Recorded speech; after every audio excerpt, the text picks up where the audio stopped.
Hello, happy what today is? Thursday. Happy Is Thursday. that Thursday? I can't believe it's Thursday already, man. Like this week has flown by. Or whatever day it was. Some people are like in different time zones, so it might be Friday, but whatever day it is, happy day. It's also I think it's still Day of the Dead. They said November 1st and 2nd. So happy that too. Yeah, definitely. Uh, yeah, I mean, if that's I never understood the entire Day of the Dead thing. Is it a happy day or is it like a day of mourning? I guess it's supposed to be like a It celebration of the seems dead. happy. It's to me it seems like Mardi Gras. Yeah.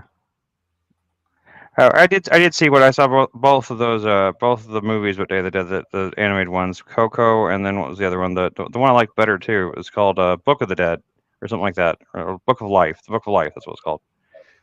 Guillermo del Toro made. It was like a stop motion one. That was pretty good. Nope, no, don't know that one. Was it Disney? No, no, it was Guillermo del Toro. The guy that made like I don't know. He made the Hellboy movies, the good ones, and among other things, he made a bunch of really great horror films. At one point, he was going to direct The Hobbit, but that didn't happen. I don't know why I can't think of his movies.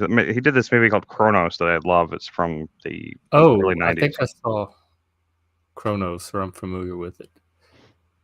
It's a Spanish language film. He did one. I always forget that the one that he's most famous for is Pan's Labyrinth. Oh, you talking about Del Toro? Yeah, Guillermo del Toro. Yeah, Guillermo del Toro. Yeah, I like Pan's Labyrinth. yeah. And The Orphanage is also another pretty popular one he did.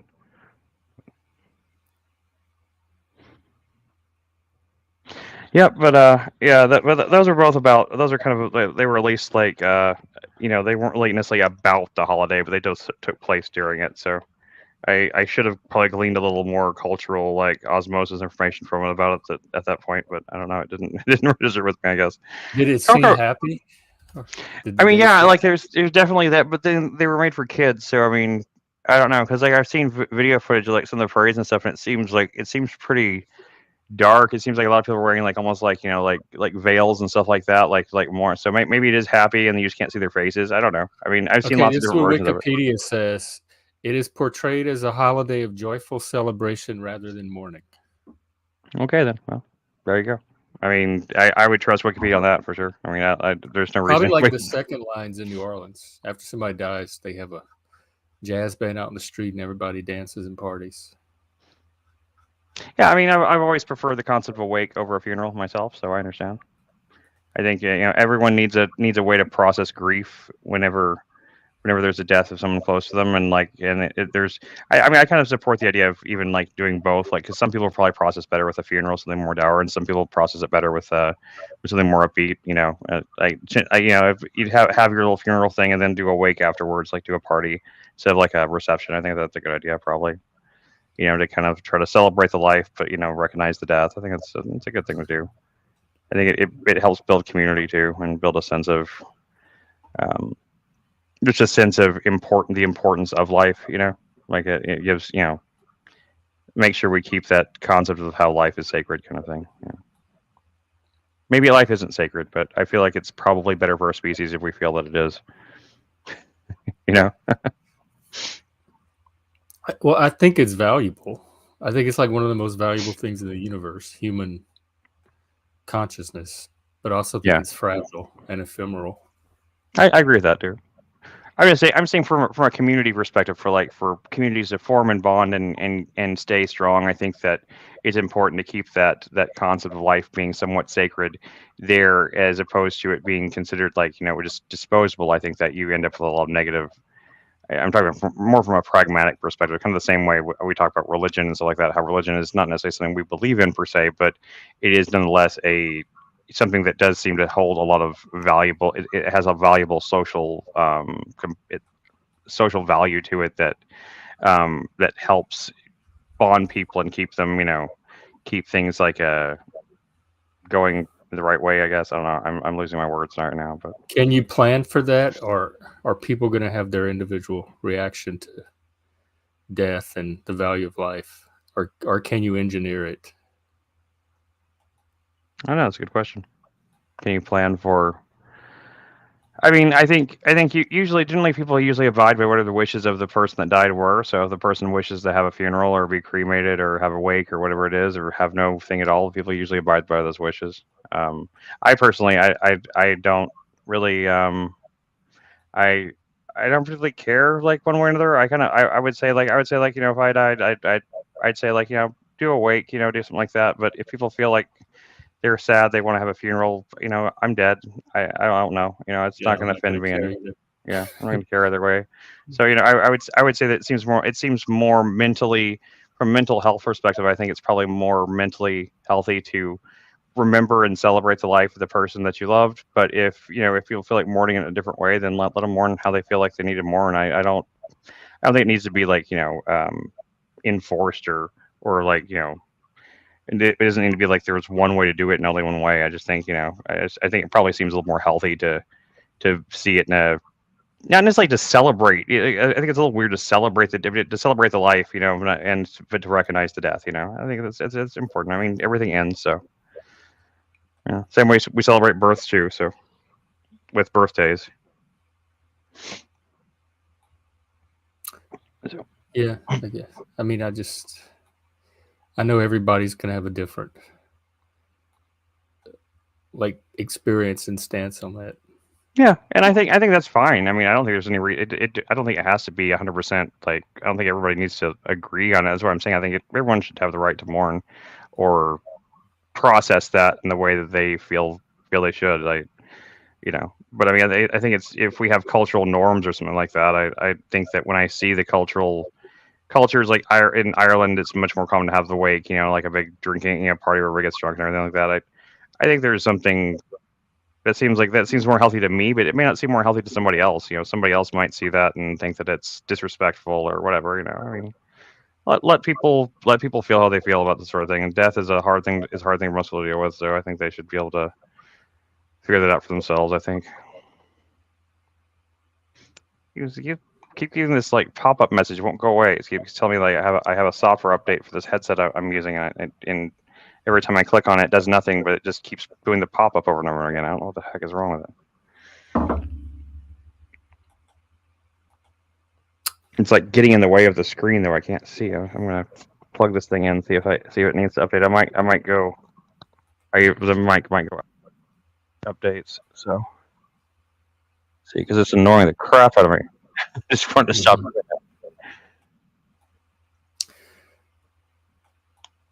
Oh, it's just a software too, so it shouldn't affect the thing. Okay, cool. Anyway. Oh.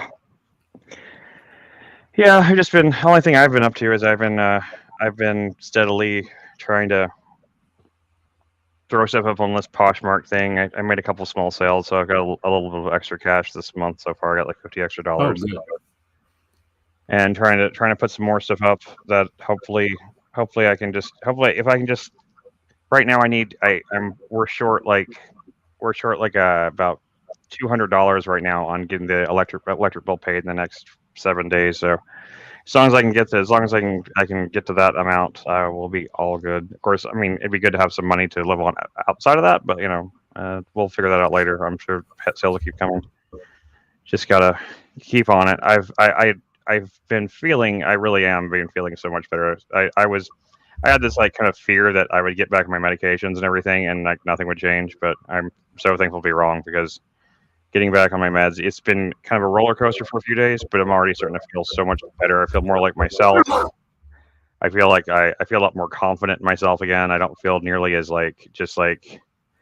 I don't feel like a lot of times here lately, this years, I feel like I feel like shrunken, like I'm just like I'm small and shivered up, shriveled up. I don't feel like that anymore right now. So You think it's the Adderall, or does this Celexa kicking in too? I'm sure it's a bit of both. I mean, the Adderall just like whenever I already got the vertigo thing there, so like when you add that on top of like the scattered thoughts you get from the ADHD, it just makes me feel so scattered. I get confused a lot. When you get confused, you feel that causes disorientation, which causes you to feel just like you don't feel like you're standing on solid ground. You feel like you're always kind of wobbly, and then I'm actually wobbly from the vertigo. So it really just puts a lot of mental stress on me to not be able to like think clearly as even and I'm able to like if I really concentrate or doing something like a stream where I'm doing one thing and concentrate, but like I'm just doing other like life stuff. It's like it's kind of like there's you're juggling things all the time, and I sometimes would get like just going to a store for shopping or something like that. I could get to a point where I would just kind of like lose track of where I was, and I'd forget like I would just kind of like get like I have to like sit down and just like try to like recenter myself to figure out where I was anymore. And I haven't had to do that here this last few days, and I haven't been to many stores or anything, but I've been feeling a lot. The only like I said, it's like there was this weird trade off though, because like the times I am having vertigo spells though, they're a lot more intense and a lot more violent. Like it's like I suddenly feel like I get thrown as opposed to just getting a little wobbly. I feel like the floor shifts like all the way downward and I fall down a shaft for a second.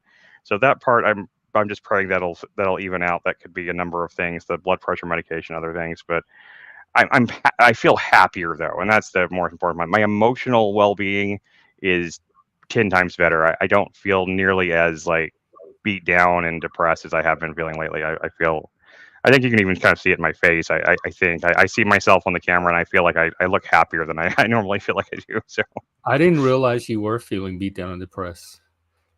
well, that's good, I guess. I mean, I do didn't try to show hide it. to me. I do try to hide it. I don't try to look depressed, but Oh. I have been feeling I've been feeling pretty. I mean, when I'm streaming is usually like when I'm happiest, honestly, or that when I'm doing stuff with my family. But if I'm not like streaming or like doing stuff with Lindsay and Clover when they're asleep or something like that, I have like a lot of like awake time at night, and it gets real dark for me. I can't stop my thoughts, and they get like I get in those dark thought spirals. You know what do they call that? That's like a term for it, but you know, cycling or whatever they call it, and it gets really like I just get real. I haven't gotten ever since Lindsay started getting her medication and Juniper was born and everything. I thankfully haven't had any like suicidal type things or anything like that. But before that, and I was fighting that every day. I was fighting like I just didn't see a way forward in life. I was like, Lindsay's sick and I can't make her better. And like, I didn't have anything else going. Nothing else was ever, I lost my job and like, didn't have all my meds and everything. And so I was like in this hole and I couldn't even get myself up to like basically to clean a dish even. Like I was just in a bad place. And so coming from that, you know, I guess like a year and a half ago to now, I feel like I feel like a different person again. I'm just trying to say I'm just trying to say I'm just reporting that I'm happier, feeling better, even with like having like the stress of having to figure out how to like, you know, get a couple $100 to pay the electric bill. I still don't feel like 2 weeks ago, if I had it 2 weeks before that I started getting my meds, like that stress of that being there would have been really weighing on me. I would have been feeling like kind of freaking out, even if I wasn't showing outside. Inside, I've been like, okay, I've got to find the money. You know, I don't feel like that right now. I feel like that I feel confident that I can figure it out and get it done. So. Enough about me, though. Let's talk about I saw something today that I thought, I swear to God, pissed me off so much. I know we've talked Israel Palestine to death, but this isn't really about Israel Palestine per se, but about people's just mentally handicapped, let's say, reactions to it. Do you ever watch Rising? That clip, you know, with Brianna Joy Gray and Robbie, but you know, where he told her to fuck off. And Oh, the like one you shared where they fought. Yeah, they did a thing this morning, and I don't know if I see if I can find the clip. I thought I had it saved. Now I'm not seeing it. Shit. I'm gonna find it. I just want to see it show a clip from this. Like I don't even know if it's there's so much of it. There's like so much wrong in everything she says. She makes this. Like Robbie says the thing, like the common sense thing is like, you know, that there was a ceasefire, and Hamas broke the ceasefire. And that's the reason that this is happening. And like, you're not acknowledging that. And she's like, oh, and she gets all smug and is like, oh, right. Yeah. The ceasefire where these people were in an open air prison and all this stuff. She basically comes right out and says like that Hamas did exactly the right thing because of they were, you know, because the Gazan people were being oppressed by them. I can't believe like this kind of like, I mean, usually people no, but that's the propaganda that's like everybody on the left I've talked to has been saying that. Apartheid I know, but state, open air prison. I know, but this genocide.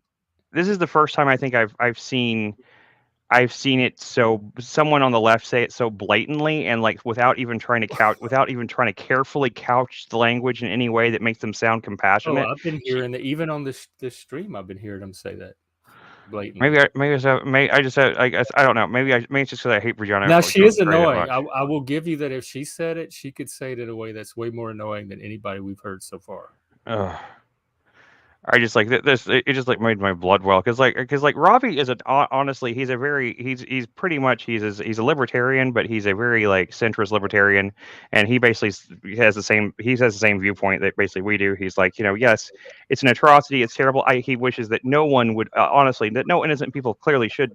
He doesn't want any of them to die, but unfortunately, it's a reality of war, and this is Hamas's fault. It's not is like I think we should email Paul, and I think we should both go on and debate Paul over this stuff because like I'm because Paul's I'm rhetoric is kind of getting just worse. letting him do it. Have his process.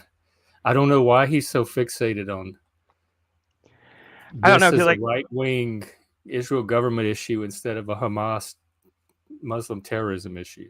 But for because like some reason, when he backs up and looks at the big picture, that's what catches his eye more than anything else. I think he like he yeah. doesn't have balance or perspective. He's magnifying this one little part of it, and it's not even the most relevant or significant part, and he Which can't is get weird. past it. Which is weird because right before, I mean, he acts like there's such a right wing fascist thing, and which is the same thing people say about Trump, which I'm not a Trump supporter either. And I generally and like the thing about me specifically, and I think about you too. Neither one of us are Jewish, and like I don't. I've had one really. Whenever I was like 16, 17, back in the AOL days. The closest thing I have to an emotional connection to Israel or anything or an Israeli is I used to have a pen pal. This girl I used to have I used to talk to her in AOL Instant Messenger. I met her we were both fans of the band Jimmy Eat World, and it was funny because she used to refer to them as JEW Jew, and I didn't know what she was talking about half the time. I was like, why do you keep calling Jews Jew like that?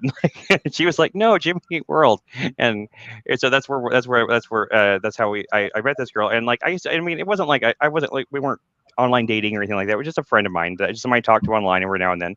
And she was a like a 14-year-old that at the time, and I was like 16 or something like that. And I just talked about music and stuff. And she was just a nice person.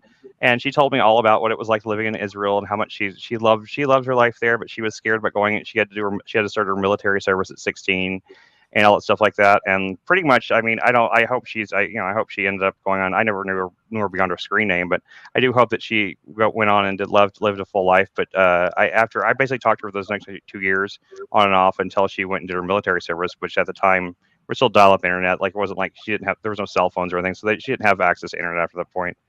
And then my life changed and everything else too. So I never talked to this person again, but that's the closest thing I have to an emotional connection to anybody. And that's just sort of one person that I cared about her in a kind of an acquaintance kind of way. So my perspective on this is not colored by, I'm not a Zionist. I don't believe in I don't believe that Israel needs to to control Jerusalem to bring about Christ's return and anything like that. I have none of those things going on. And I'm looking at this as objectively as I can. And all I can see is that whenever one side, there's a ceasefire, one side goes in and commits an atrocity of this sort, they basically they everything that happens to that country is on the people that committed that atrocity, not on the country that's fighting back. There's just no other. I can't see it any other way. Unless you're Israel. Yeah, For I mean, some reason, people for have some a reason, yeah. bias against Israel and they hold them to a different standard because I Yeah. think either two things, like deep inside, they either really have a problem with Jewish people, which I don't understand why, or they really don't think Israel has a right to be there at all. I have honestly never. My whole life I have been trying to figure out or understand anti-Semitism or anti-Jewish Me too. sentiment my whole life. I don't get it. I really don't. The Jewish people I've known, I think it has I something. didn't even know they were Jewish usually. Historically, I don't know what it is historically because it's been around forever. Like it even I shows know. up in Renaissance. But modern way, they see a disproportionate amount of Jews in places like media, entertainment, Hollywood, finance. So it's that conspiracy thinking. Well, all those Jews, they must know each other. They must be coordinating nepotism. They're stacking the upper echelons with their own people, and they're making decisions for the rest of us. So it's that sense that they're behind the scenes running things. Yeah, I know. I heard all But that that stuff doesn't before. explain the historical It doesn't. But and something about money. Like they're really good with money, and they have, like, I think the Christians had laws against usury and stuff, and the Jews didn't. So they I could mean, make and I all this guess money that the I guess Christians. we see that in society with any group that's like talented in one area. Yeah. It would be very similar to being like to first example saying, well, people don't like black people because they're good at basketball. You know, they're so good at basketball, and it's just not fair to everybody else that likes basketball. So like that's the reason why there's and that justifies racism against black people, or saying that well Asians are just so good at math, and like it's not fair they're so good at math, and so like it's like I it's mean, just you'll even hear people on the stream say, like, don't you think it's odd that 80% of Congress is Jewish or has dual or citizenship? dual citizenship. It's that conspiracy thinking that they're in cahoots and they're planning something for the rest of us that we have no power over. And even if they're in cahoots in any way, and I don't think they are at all, but I mean, even if they are in any way, even if they are helping each other out or something, just like almost all ethnic groups do to some degree. I mean, you can't. There's nobody can tell me. I mean, even though I haven't actually experienced it much myself, but but I know that there are definitely times whenever white people help somebody else out because they're white instead of another race. I know that happens. Like it happens Well, in that's every race. different than a coordinated conspiracy, though,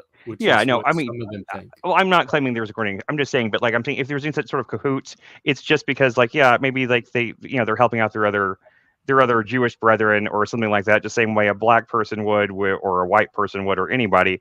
And I don't see like I don't see a problem with it. I mean, it's literally it's the people. It seems like these are most of the times it's the people that really are against meritocracy a lot of times, but not right now. Right now, it's people that usually are for meritocracy that believe that the most talented people should get it. And so like and I have not heard of anybody who was any Jewish person who's in a position of power that was actually terrible, and they were only there, and anybody even suggests they were only there because I don't Jewish. understand any kind of prejudice. So, like, anti-Semitism is as mysterious to me as racism or homophobia or any of the other ones. But quick breaking news: Paul just dropped a podcast that he did in person with Rowan and John Pike.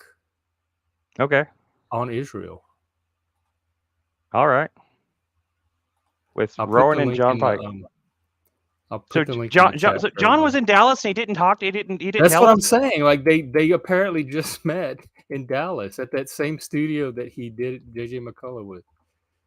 That makes me. I understand with JJ and I want to see Paul. it, but I don't want to. It's 18 minutes, but I don't want to play the whole thing. But I definitely, as soon as I get off of here, that's the first thing I'm watching.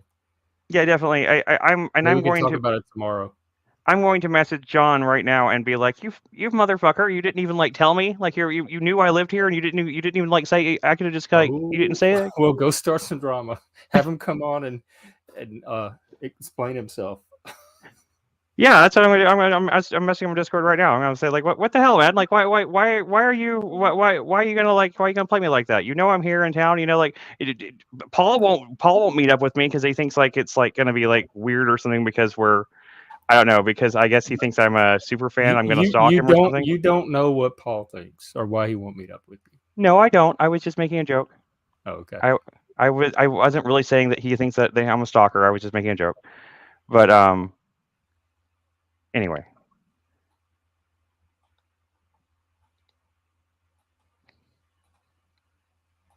But like I was talking about this too after like I watched that segment of Rising this morning, and I was talking to my wife about it, and I thought I don't know, it's probably actually a really weak argument. And the more I think about it, at the time it seemed really, I was just kind of like hyped up. And I thought it was better than it was, but it was kind of like an argument from a place of kind of humor too. I was like what I said to her was like, it's like, that movie My Girl, you know that movie? Never saw it. No.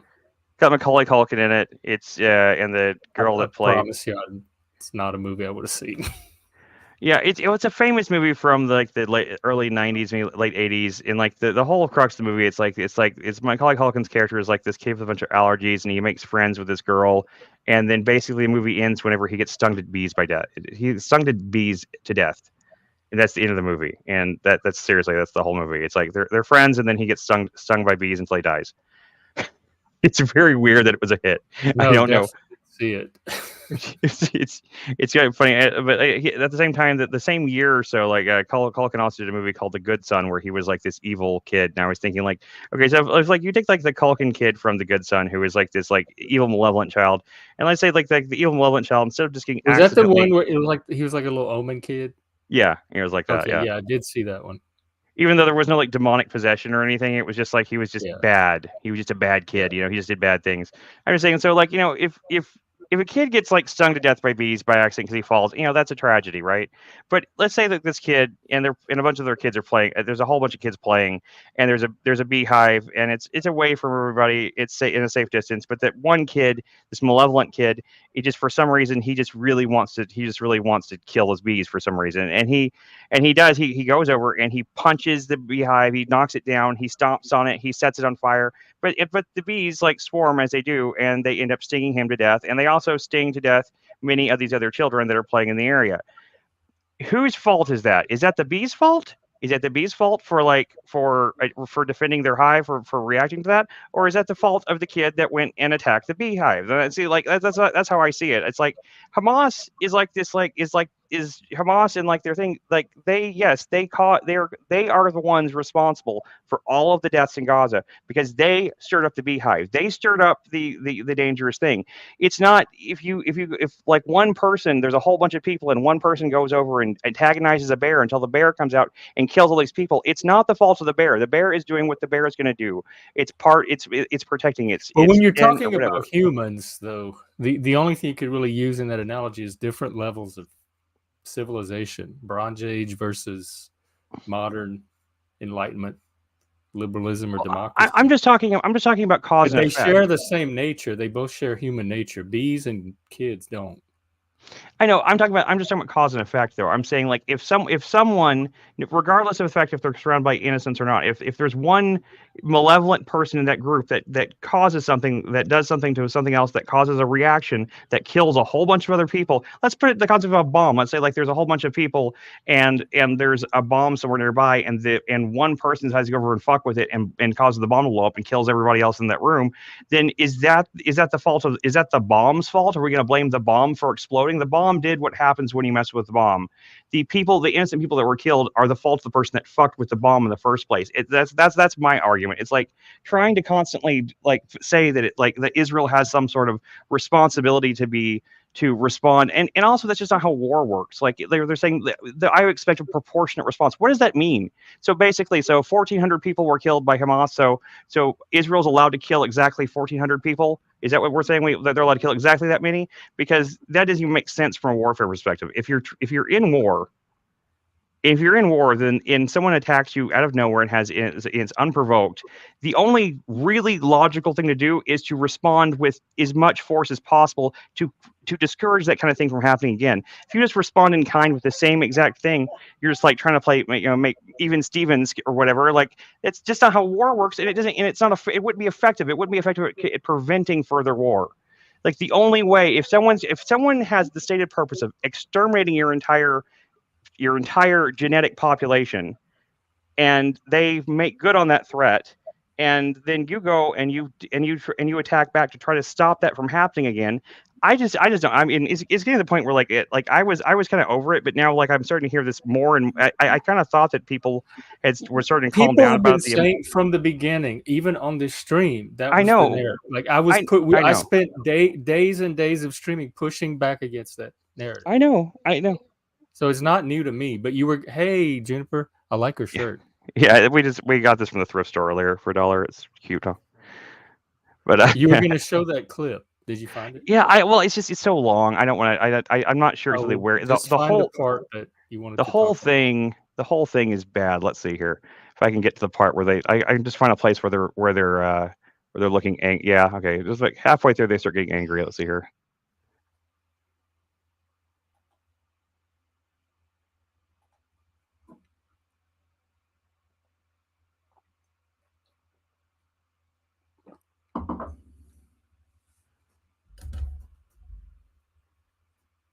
Where is it?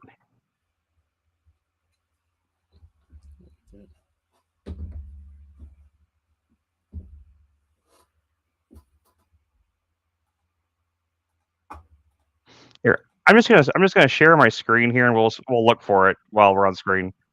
Okay. Since we're skipping around, it shouldn't matter. So glad that you think it's wrong. It doesn't change the fact that Israeli politicians have been. I watched like half a second of it, and I already can't stand her. I know I can't stand her. Want to distinguish between. She's so Hamas sanctimonious. I think it was Herzog, the president, said in this very famous statement at this point, there's no point in distinguishing. I do not want to distinguish between Palestinians and Hamas. That they've been characterized repeatedly as human animals. Look at her watching. Gaza has been characterized as a place they want to raze to the ground. We will report later in today's reporting about an intelligence document that came out expressing a plan to do an ethnic genocide to basically conclusively push all Palestinians out of the region into the Sinai, and what would be ethnic cleansing and or genocide, depending on what international definition you want. So it's very important to me that as we see the bodies pile up, 9,000 Palestinians killed over the last 3 weeks, 70% of those women and children, that the people who are doing that aren't able to get away with it because they characterize Palestinians as animals whose deaths are beneath notice. And part of that, and doing so, is saying that they didn't Don't just play kill it for people too long because because I don't want to to get get to who's I won't. killing people. I'm just waiting to get to his Israel response. is At least more start and guilty stop it than and the comment on it. Palestinians Yeah. numbers wise. You have to add something. Than Hamas. Than Hamas. Palestinians are not guilty. Than Hamas. Hamas is guilty. Than Hamas. They're more guilty than Hamas numbers wise. Correct. But if you add in an extra quality, it's How how can they they're even? killing How them. can they It's the put those on brutality the of how set they're again killing. after that last video? What's that? I can't believe they even put those Yeah. two back on the set together after that last. They've exchange. they've been putting them together even more than they were before now. Like because it's drama. Because it gets it's drama. Yeah. I guess so, because but I mean, and with her, I think she's really bad faith. I think her whole thing's performance. Robbie actually, his reaction was very. I think it was very raw and very, very real. Like he actually cares about the stuff, and he gets very, very upset with how sanctimonious she gets. She doesn't seem like an intellectual to me at all. She seems like an ideologue. She's not a scholar. She doesn't care about the truth of the situation. She's a lawyer that used to run Bernie Sanders' campaign. Oh my God! Poor yes. thing. I know. That's no wonder he lost, right?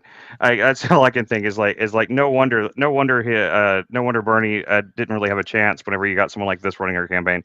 I said to my wife earlier, like I would call her the R word, but I've been friends with many mentally handicapped people in my lifetime, and I would never denigrate them to compare any of them to her, because none of them would ever. One of my best friends growing up was someone who had cerebral palsy, and he was mentally handicapped too, and he was one of the nicest, best people I've ever known. He died very young, and it was very sad, and like so I would never refer to someone like her with that word, because he used to call himself that word like jokingly all the time. He's like, I'm just a retard kind of thing, and it was funny when he would do it and stuff like that, and we used to have a lot of fun. So I mean, I'm not offended by that word, but I would never even use that word to refer to her, because I think she's so intellectually deficient in her logic and everything else. It's like it's something beyond brainwashing. It's like brain worms, literally. Right. But there's nothing other than her personality. That's the part I can't stand the most. There's nothing out of the ordinary about her. You're right. That I haven't encountered every single leftist that I've talked to. I thought for the last few days, it seemed like in terms of what I had been seeing and hearing, it seemed like maybe the rhetoric had died. Like I thought maybe the emotions had cooled a little bit, and therefore maybe people would stop. Have you been watching all of the anti-Semitism that's been flaring up around the world on college campuses in blue cities around America? It's the next BLM. Except it's directed against Jewish people instead of against white people. And it's more hateful. Like even BLM was not this hateful toward white people as they are. There's people calling for, I don't want to even say it on my stream because I don't want to put my stream in jeopardy. I've shared tweets about it. Mm-hmm. It's not dying down.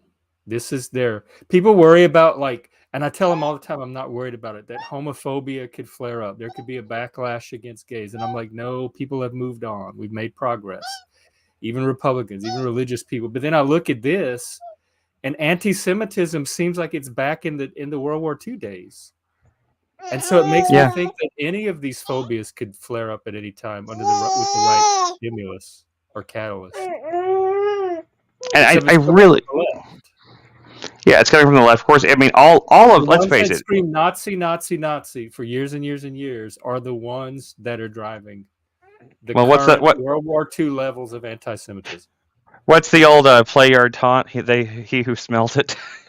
Yeah, it's projection. This is really now I know where all that hatred comes from. Until I moved up here, I did not know, I think, true hatred, like what true hatred was, because growing up in the South, the religious people and the conservatives, they don't have this seething, visceral hatred, like palpable hostility. They would talk about gays, they would vote against them, they would disagree with them. But it wasn't until I moved up here and I could see the hatred like oozing out of the pores of the people up here that I knew what real hatred was. Like whatever their target group is. Sometimes it's men. Yeah. Sometimes it's Southerners. Sometimes it's racist, redneck, whatever their target group is. Yeah. They have this hatred inside of them that's so ugly that they direct toward it that I've never seen in the South. What you see in the South isn't hatred at all. Leftist hatred is different from the hatred that we see on the right. Because what you see on the right, what you see in the South, a lot of times, it's not hatred; it's intolerance. Maybe it might be an unwillingness to accept a lifestyle type of thing. You know, like they might like, and because like you know they might be a little, and they can even live. They get along with black people. Like they shop in the same stores with black people. They live with them. They're in the same neighborhoods. The people up here can't even do that.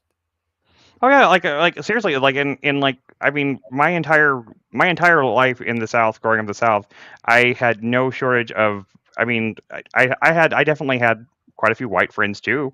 I definitely knew my favorite shirt, but I knew one of our best friends in one of the room, not my roommates, but I had a bunch of friends that lived in this a bunch of gamer kids that lived in this house like when I was like 20 or so, and one of their roommates was a guy named Will that I became real good friends with, and he was a 3-star Michelin rated chef, and he was gay and black, and he was one of the funniest, best people, and we were all like a bunch of like straight white kids, and like it never even came up. Like the only reason I knew that is because he went out of his way. He's like, you know I'm gay, right? Or something like that at one point. And I was like, no, I didn't know. It didn't matter, you know. And I mean, it's just like the tolerance that I saw in the South. Like, I mean, there were some people, like the religious people might be intolerant, but they were only intolerant because like they were told by their church they were supposed to be. They didn't really have anything to hate the people for, you know. They didn't. If they met the people, they might do that little like Southern thing, like bless their heart kind of condescending shit, and I don't like that stuff either. But it certainly wasn't hatred. It wasn't like this like seething, like you said, like that seething, or even like that I think that even more insidious kind of racism, that racism low expectations thing, where like they take pity on anybody who's black or this or that because they expect them to be less intelligent and less, you know, like they can't actually speak for themselves. They can't think for themselves. They don't have that ability, you know. I hate that stuff. I just hate that whole like mentality, and like I don't really understand like how leftism and like this concept of compassion that they supposedly have, like how it got so toxic. It's ridiculous. I don't know. I don't even know what to say. I don't know. I got fired up about this today. Like that. Like I woke up today. The first thing I saw after I went downstairs, like Lindsay was feeding the baby, and she had that show on, just like checking out, and she was just watching the news, you know, just seeing what the news had to say. And that's the first thing I saw, and I was just like, I mean, I have not liked Brianna Joy Gray before, but there have been a couple of times in the past where she hasn't been like, she made some good points here and there. I'm not saying she's never said anything intelligent, but at that point I was like, this is just like, they're really not hiding it anymore at all. They're saying all the quiet parts out loud. It pretty much is just open anti-Semitism at this point, which is so stupid.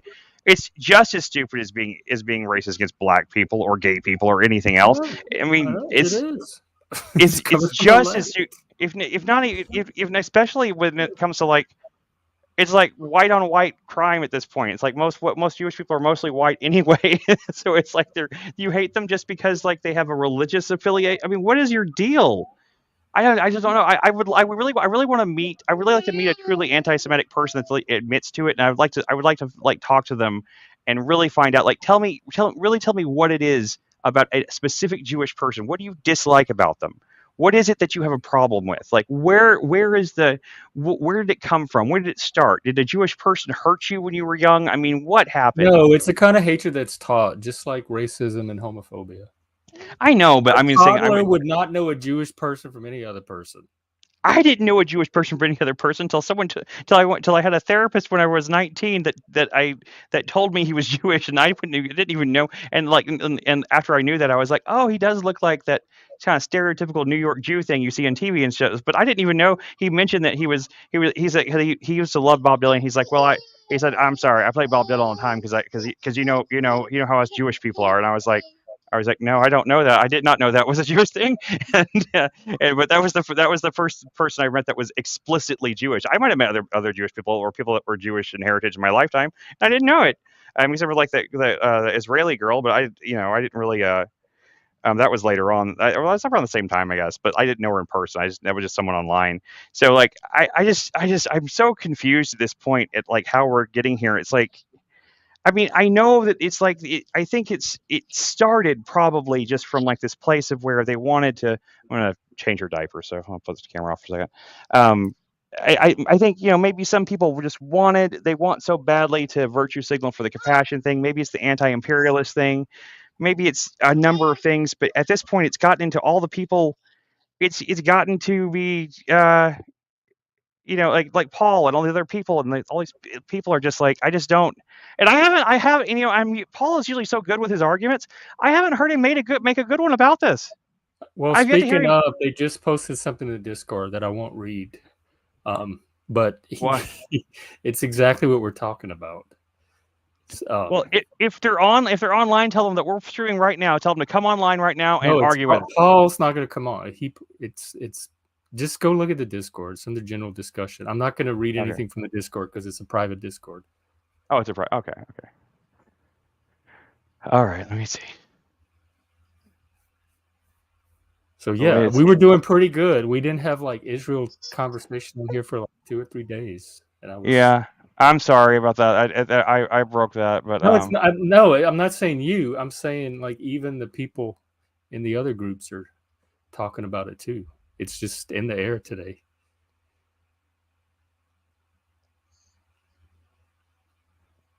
Oh, I don't think this is anything that's too private to share, but that's fine if you want to read it. I'm not sharing anything from a private Discord. I just wouldn't do that. Okay. It's behind a wall of privacy. That's true. I didn't even. I'm sorry. Like Lindsay dropped the baby with me, and I can't do very many things at the moment. Hold on. Let me mute this for a second. I'm going to call Lindsay over here so she can get Clover.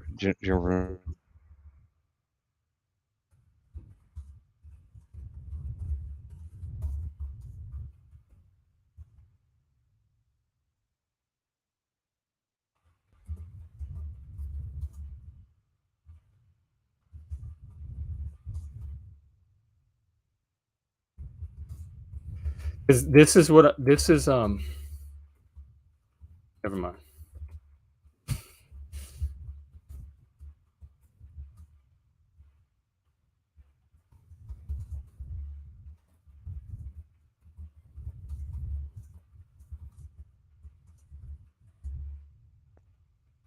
Anyway, okay, I'm back. Okay. I'm sorry. It won't be forever, I promise. Okay.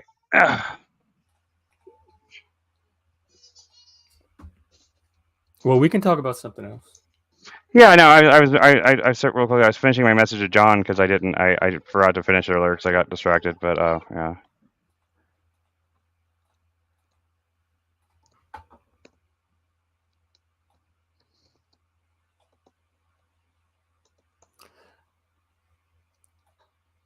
Anyway, yeah, I don't know.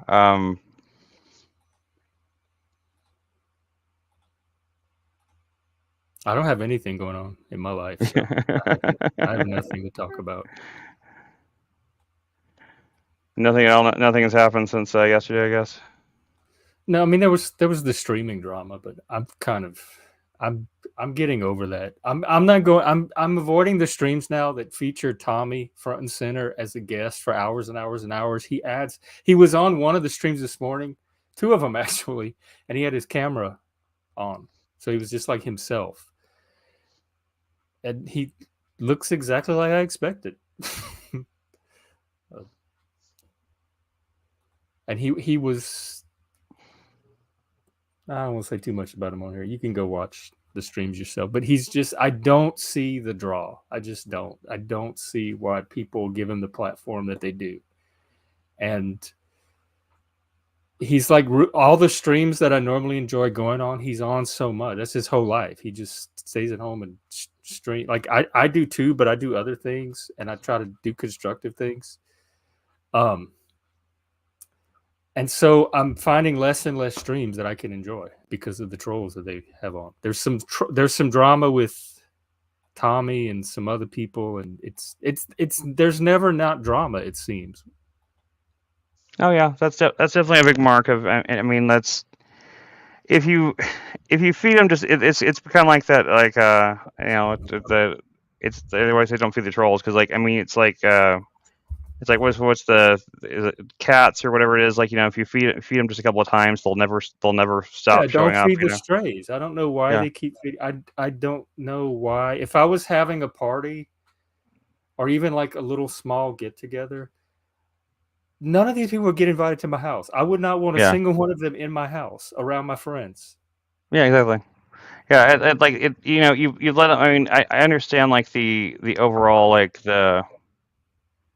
I understand like why Machine, like why, you know, like his philosophy for doing that kind of thing was. I just think that it was just a flawed concept. I think it's not even him though. It's like probably more than half of the streamers that I follow.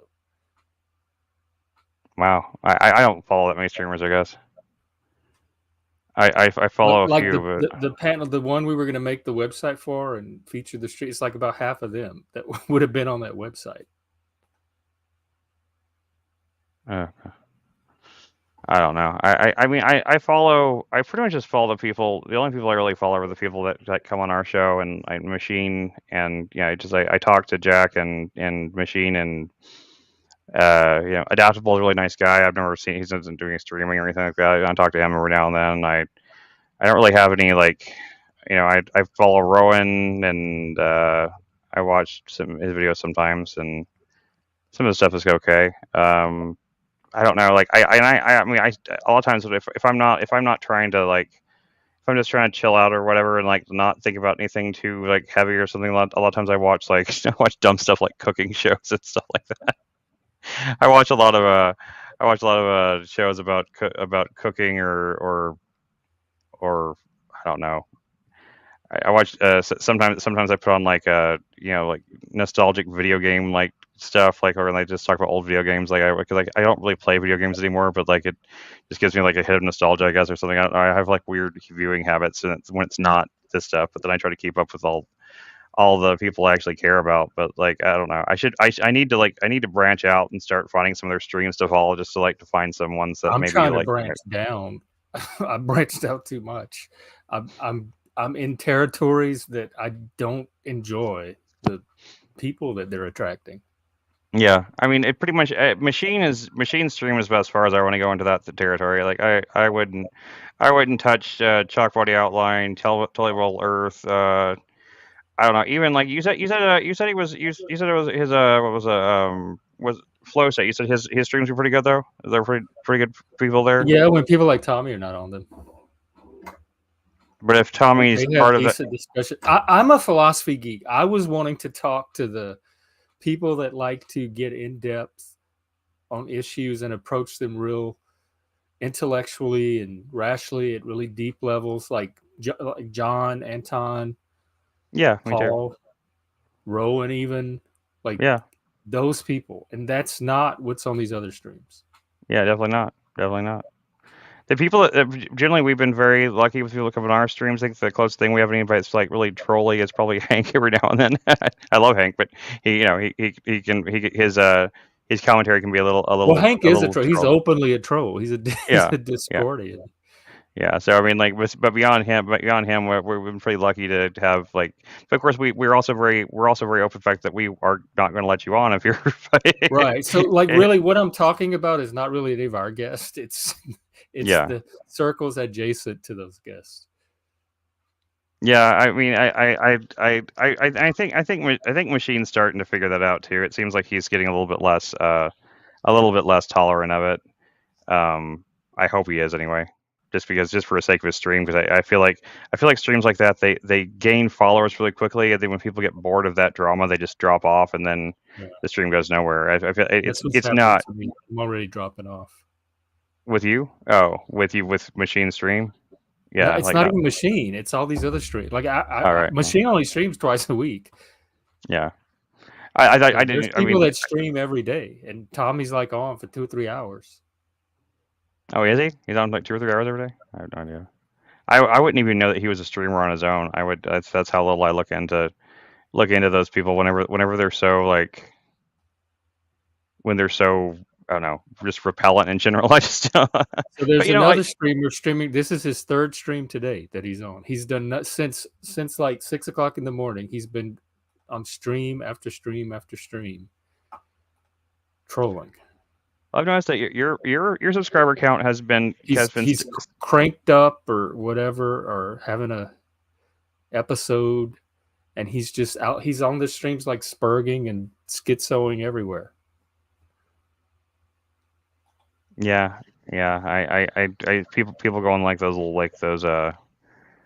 they start what they call it, cycling or whatever, like bipolar cycling. They start going on these things. I don't think you're helping people like Tommy by indulging them. I don't either. I don't think so either. I don't think it helps anybody. I don't think that there's anything to. I mean, if you want to engage with someone like Tommy, this is how I would. The only thing I could think of, and I can't say this would work. This is probably going to fail too. But if it was someone like, if you really wanted to engage, try to help, or something like someone like Tommy, you need to be one-on-one, not a panel type thing. Say, okay, Tommy, come on, we're going to do just a one-on-one thing. Do for Tommy. He needs a rehab program. Inpatient rehab program. I know. I agree. If there's even hope there, if he's not too far gone. I agree, but I think but the only way that they could no lay person is going to help Tommy. Okay. I was just thinking that it just it's those, because people like him feed off the panel vibe. They feed off the fact that they can bounce. Right. The best thing you can do is not feed him. Well, I'm not going to. Trust me, I have no interest in talking to the guy. That's the best thing anybody could do. I'm not a fan of his. I'm not about to go and like seek him out and invite him anywhere. I was just trying to think of like, if there is like, if someone's trying to help him or something. Like I was thinking like the only thing maybe would be like a one-on-one thing, but I don't think that would work. So I mean, I'm just saying it seems like that would be a healthier attempt than just trying to like let them on the general panels and stuff like that. Like same with TBE. Like there's no point in what's this you just sent me? Oh, I sent you one of the panels he was on this morning. Oh, I see. It's queued up at the point where, well, actually, it's not. I thought I had queued it up at the right point. Just go a little further, and then he comes on. Weird. But that's just it. They're exploiting each other. Tommy's exploiting them because he's hogging up their whole show for his attention, and they're exploiting Tommy for ratings. So they're exploiting each other. They're both getting what they deserve and what they want. Yeah, and I mean, it's just making it a less enjoyable experience for me, because every time I turn on a stream that I like, that I think there's going to be a good panel, there's all these. Tommy's just an example. He's like the mega troll right now, but he's just a stand-in for any random number of trolls that could be on there. The last couple of streams, like it used to be whenever it hasn't been that long, been a couple of months maybe since I first really encountered any of these. It used to be, it just annoyed me to the point where I would just like go, but here lately it doesn't even annoy me, it just bores me. I get so bored, I can basically just fall asleep. I've worked in mental health, I've worked around substance use. None of this is like being at work to me. None of this is right, yeah, enjoyable, entertaining, anything. Yeah, I did. I fell asleep. I think I put myself on mute and turned my camera off while I was just like I was just waiting waiting on like the rant exchange to stop, and I fell asleep somewhere in there and woke up and disconnected because like I don't know. I have nothing to add. You can't even get a word in edgewise even if you wanted to, but there's nothing to add to it because no one's having a conversation. If anybody says anything, then the next thing that's said has something to do with the previous thing. So it's just people that are just waiting to finish their previous rant, and I don't know. It's not good. Like we've done really good on our stream. I really do believe, and I've even gone back, and the other day I went like 2 or 3 days ago. I actually went back and kind of and listened to a couple of the streams that I was thinking were really good. I went to some of like the parts that I thought were good, and I wanted to hear for myself like were these good conversations? It's just in my head, and I really actually was like from having that distance from it and listening to it, I was like, damn, this is really worth listening to. This is not just like a bullshit like like circle jerk type thing. Like I've tried to like one of the other days I was going to go back and listen to like the rest of like the one of Machine's streams that I clicked out of early because it was just like it got too trolly, and I went back to listen and see if anything ever got good again. I got like, I don't know, 10 minutes, and I kept skipping forward, and it was just the same thing. There was like nothing worth listening to. There's no content there, and I love Machine. I think he's a great guy, but like his stream is turning into like, I mean, because like, conspiracy theorists conspiracy theories are one thing, but like having 10 different people shouting 10 different conspiracy theories that have nothing to do with each other, like all at the same time, it's just like that's not even remotely tolerable. It's just that's like an overdose to me. I couldn't deal with it. I'm with. I mean, I'm done with for right now. I mean, like if me and Jack do that stream. I haven't talked to him in a few days, but being jacked to that stream, that's one thing. I'll relegate to that, but I am, for the most part, I'm certainly done with like the crazy conspiracy troll type people for right now, because there can be a place and a time for it, but man, I can't. I don't have the mental headspace for it anymore. I'm doing better mental health wise. I definitely want to take the stream in a different direction, more of the original direction I started out as.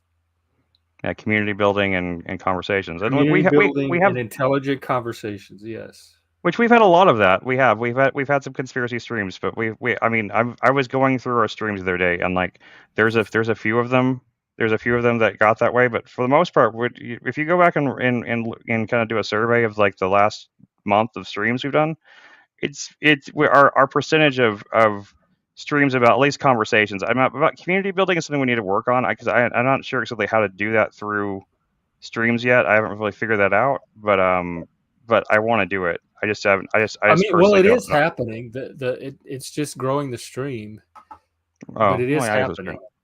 And but the next step is once we have a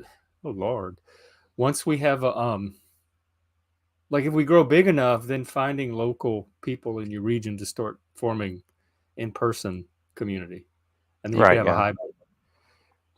She said a dude was threatening to break this guy's knees on Machine Street. Yeah, that's the kind of stuff I'm talking about. Yeah.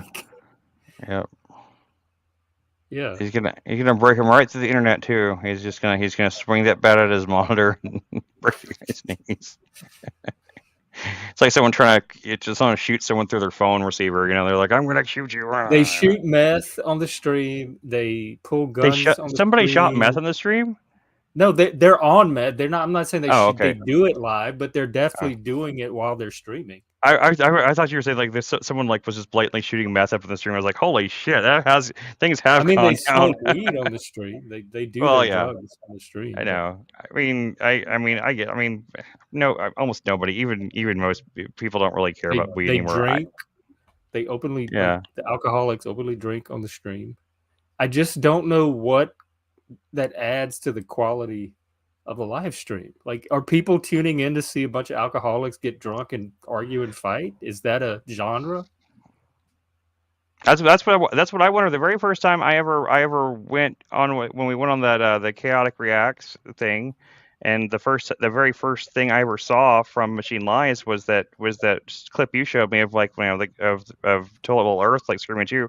And so that was my first impressions of those streams before I actually went on Machine and talked to him and stuff like that and got to know him. Like, I mean, that's what I That was thought my was first pretty. encounter with it too, live. Like, Yeah. I thought I was going on Machine just like any other panel to have a discussion. And Yeah. then he starts coming at me. But then when I watched all these other streams, I'm like, that was nothing new. Like, that was a normal stream. Yeah, and like that's what I thought. I was thinking to myself too. I was like, is this what people like? They want to see people just belligerently like attacking each other for like hours. I mean, even like I mean that's like Jerry Springer stream. Yeah, I mean, like Destiny. Destiny. I used to watch Destiny some until his stuff. His stream turned into that too. His stream turned into Drama Channel Central, and I stopped watching it. I don't know. It just is not interesting. I don't watch Jerry Springer either. I don't find it entertaining to see, like, at least Jerry Springer was kind of over the top. At least at least it was like cartoonish, really, and I don't think most of it was real. Like the KKK people coming on and like fighting, like the I that stuff was probably not real. I didn't watch it, but I've seen clips from it, and I can see the over the top kind of like corny appeal of it, I guess. But I just, especially on the internet, like when it's just voices and faces on cameras, like on a panel like that, like just having like a lot of those debates and stuff like that, where they especially if they invite on some of those people, like the one Paul was on with like the cat person, the cat God. avatar thing, like yeah, that was Wick. Yeah, like Wick is notorious for like. I know he does it on purpose. I know he invites some people that are intelligent, and he always brings on one or two people just to talk loud and scream at people, and like for ratings. Why? Is that? I guess the drama like must bring in people, because he is a like accomplished streamer, so he wouldn't be doing it if it didn't work. If like I'm sure. Wick would probably talk to us. We should message Wick and just like say we just want to talk. We just want to talk about like I would like to talk to him about his philosophy on how he does his debates and his streams and why he invites on such personalities that just like I would like to know like his philosophy on that. I think that might be an interesting stream to do. Does it have let's do kind of an interview, because I mean I'm sure he's used to like people messaging about like talking about politics or this or that, but I'd like to actually ask him about like you're an accomplished streamer, you do a lot of this stuff, and it's not necessarily that we're not trying to like I'm not trying to like learn from him per se to find out how to like make us like that. I just want to know what is he thinking whenever he's putting these panels together and he puts on someone like that he knows is going to talk over everybody, it's going to annoy everybody, it's going to get ugly because of it. And like is that the point? Is it the point to turn it into like remember like old back in the 90s there was like those they used to do news shows too. News shows used to do that, like Crossfire, right? Wasn't that one of the shows where it was just like I didn't watch any of that. I've only seen clips from it. I was too young, but like I've seen clips from it was like a CNN show or something like that. It would just be like it was like one guy was on the right, one guy was on the left. They'd have panelists on, and it would just every episode just end up screaming and people screaming at each other. And for that matter, a lot of cable news is like that in general. For a long time, there was just like they would just have this panel full of like faces, and everybody just be yelling blah blah blah blah blah. You can't understand anything anybody's saying because everyone's just screaming at each other. And I guess that does get ratings because why else would they have been doing it? It's like we've in an effort to try to replace that kind of shitty media news coverage, we've just replicated it somehow on the internet. I don't understand like why. I guess because is it really? I don't know. I've never met someone who likes it. That's the thing. People must like it. People must watch it for the drama or something like that. But I've never met someone in my life that was like, oh yeah, I love that shit. I love it whenever there's like 10 panelists and they just scream at each other and you can't understand what they're saying. I've never met anybody that liked that. So like, who are these people? Like, maybe it's the same people that watch telenovelas or Galavision. Maybe so. Yeah. Old people, I guess. I don't know. Maybe it's just noise to them. Maybe. I don't know. I mean, I know a lot of people that watch terrestrial television are mostly older now.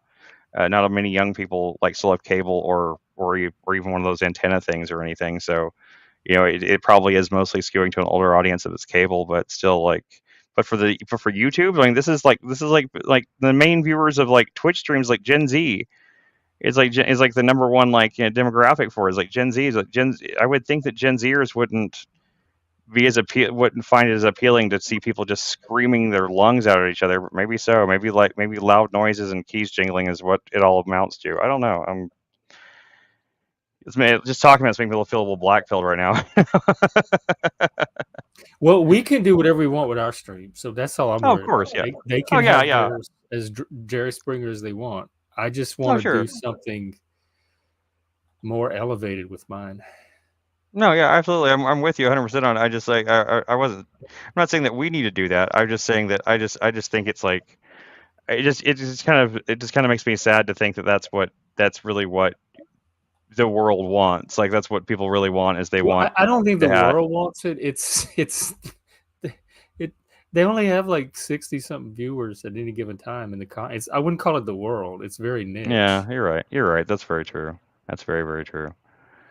But then the world, I mean, we have even less, so the world didn't want this either. Right.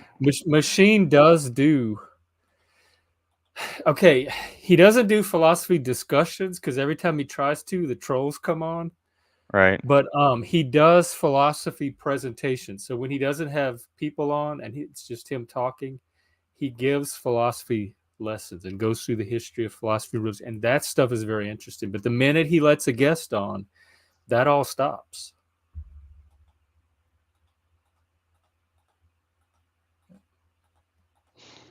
Yeah, I agree. I just don't. Like nobody goes to Machine Lies stream to talk about philosophy. They might go to learn philosophy or hear him talk about it, but they don't go to talk about it. Yeah, I do. I actually did go on there to talk about it, and I have had, and actually was able to at one point or another. I've had a couple of good conversations on there. It hasn't been all bad, but as soon as the trolls get there, and the trolls went away for like 2 weeks, and then they came back. So they came back stronger than ever, and Machine just embraced them like he did the first time for some reason. But he's got his reasons. I still respect the guy. I think he's still a good person, but I do wish he would tone it. I do wish he would have the courage sometimes to just put his foot down and say like, nope, you go away. You don't need to be here. You contribute or go home. You gotta work to eat.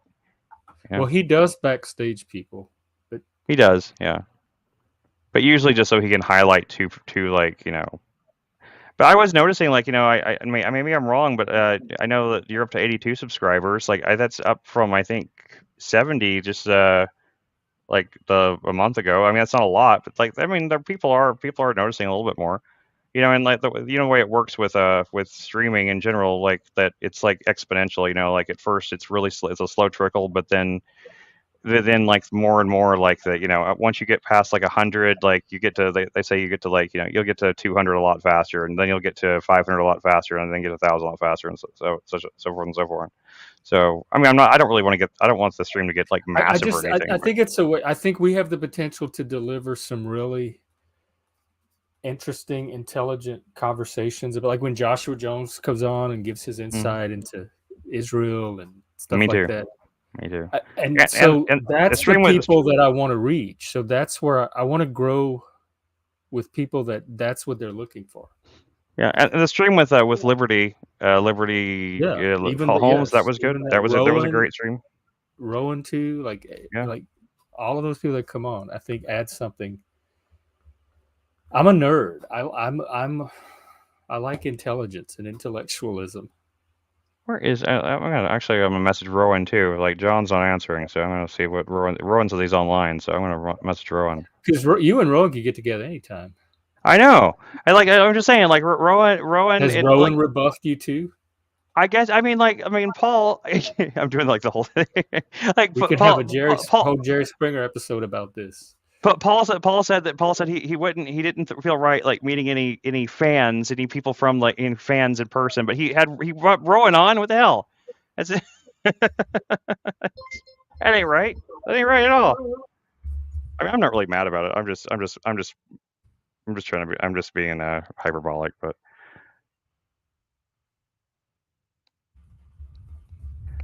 I'm saying, hey, you want to come on Jeff stream and explain why you I don't know. and John and Paul excluded I'm never me? Going on his stream again after all the discussions we had the last few times. What's that? I didn't hear what you said. I said Rowan's probably thinking he's never coming on the stream again after all the. Oh, wait, I thought our discussions were good. Did the last one get really bad or something like that? Because like I wasn't on the end. Like when he came on after I had to leave when Liberty Home was on. I know they were no different than any other discussion I've had with Rowan.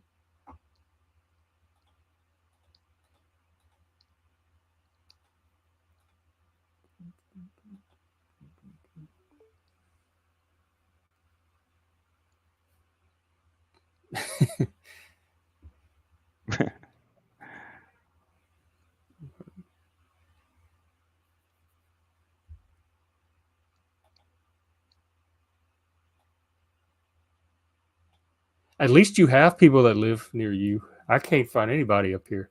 I'm trying to start an IDW chapter up here, and there's nobody. Like even none of the IDW people are even. Well, that'd be difficult. So there's nobody. There's no intellectuals, you know. You'd think there would be in the Seattle area. When I moved up here like 15 years ago, it was the most educated city in America. It had the top rating for people with college degrees. Like there were higher percentage of people that graduated from college in Seattle than any other city. Of course, it was University of Washington, and it was all sociology and tech degrees. But on paper, it was still the highest, like the most educated city.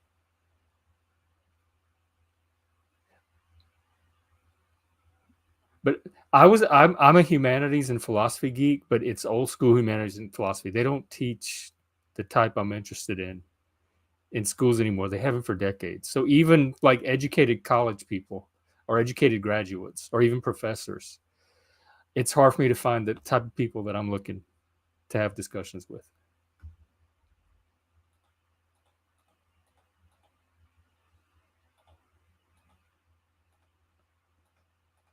Let me see here. I'm looking for interlocutors to have Socratic dialogues with. Dialectic over rhetoric. Right. I always like that term, interlocutors. Yeah, Seattle is the whole Pacific Northwest. I mean, the small towns aren't, but they don't have any power here. Nobody cares about them. So anything important here is going to be. In fact, Washington State, I've said this before, I even went through their curriculum. Every state employee is required to take 4.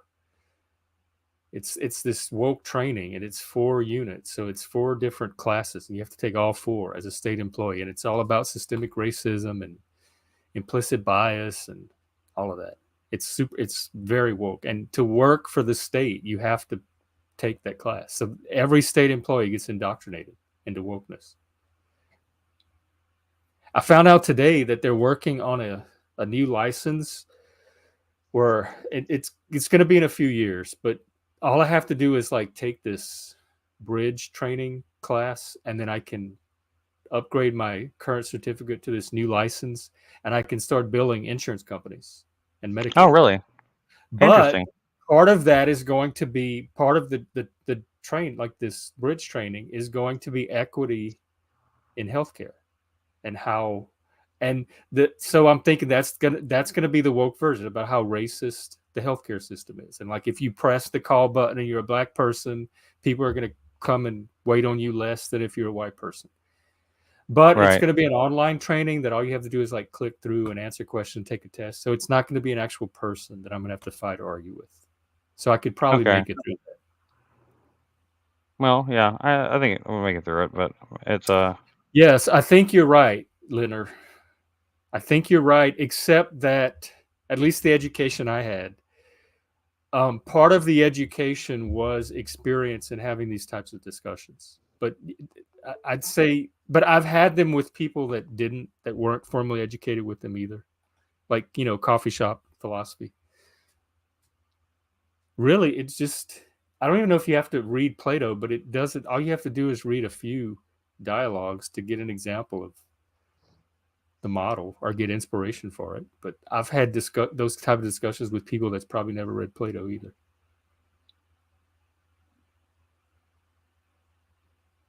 It's listening to understand, and it's talking to express your perspective and understanding. And through this mutual exchange, the hope is that truth will gradually build up, our ignorance will be exposed.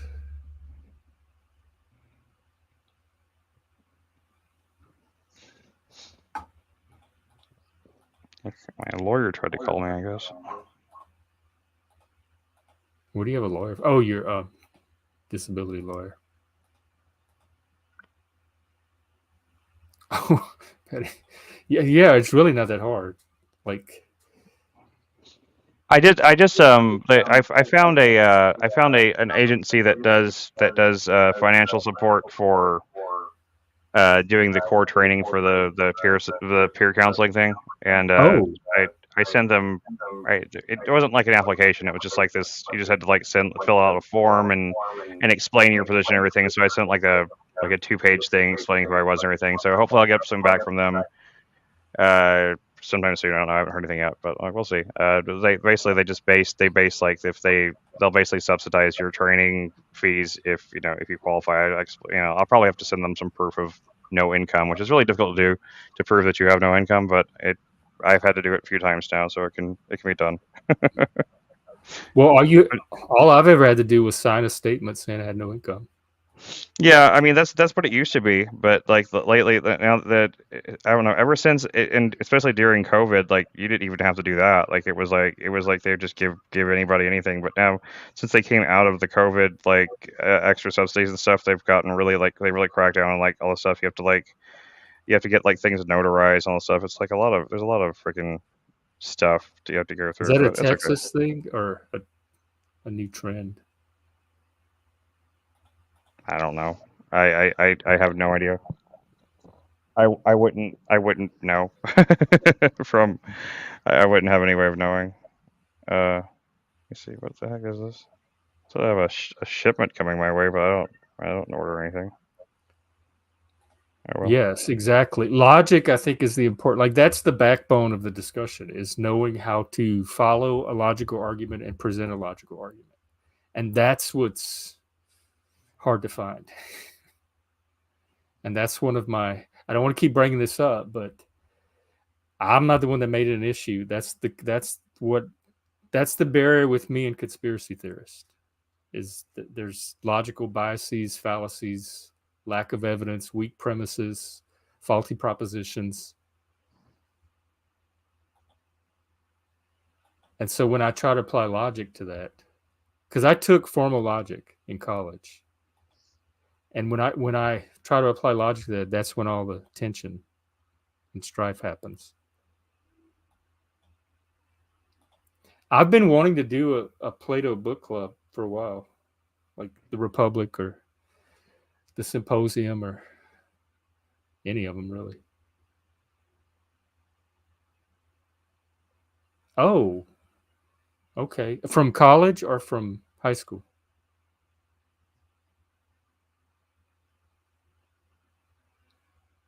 You like are you Gen X? You like a generation above me.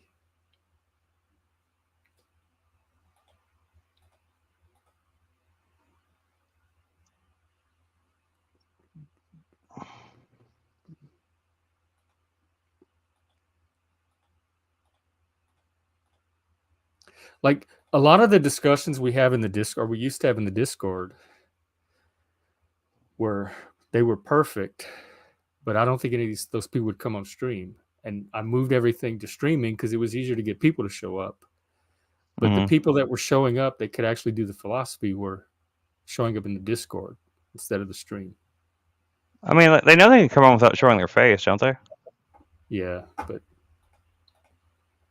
because Emerald and I used to watch the movie on Friday and then hop on the Discord, and we'd have these big philosophy discussions with some of the Discord people.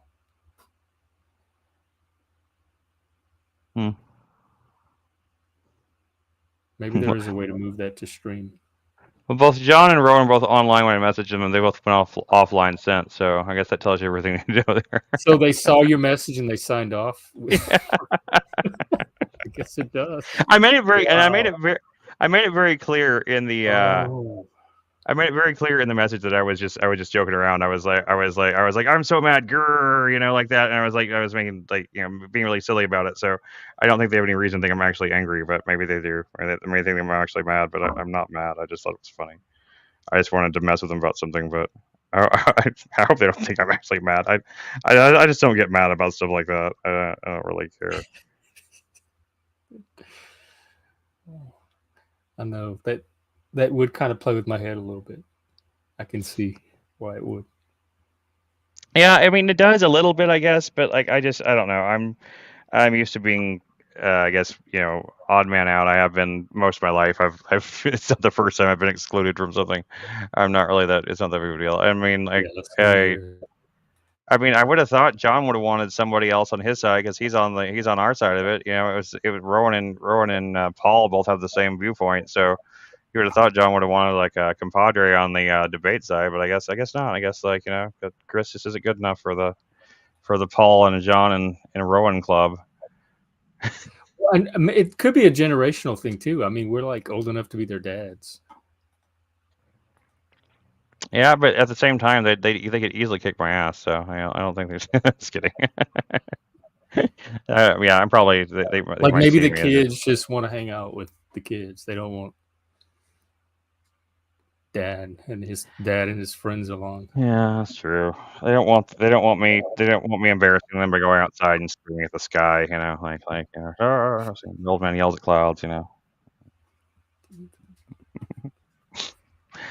Anyway, that's funny. So all we have to do is grow the stream large enough to start having in-person meetups. To have all the friends you want. Right.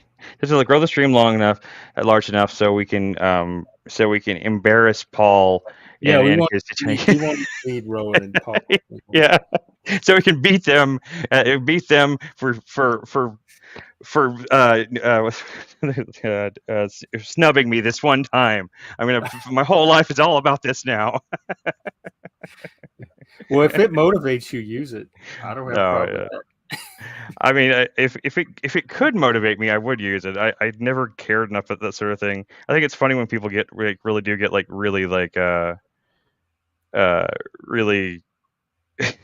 upset about stuff like that. They get like, you know, like, especially grown-ups.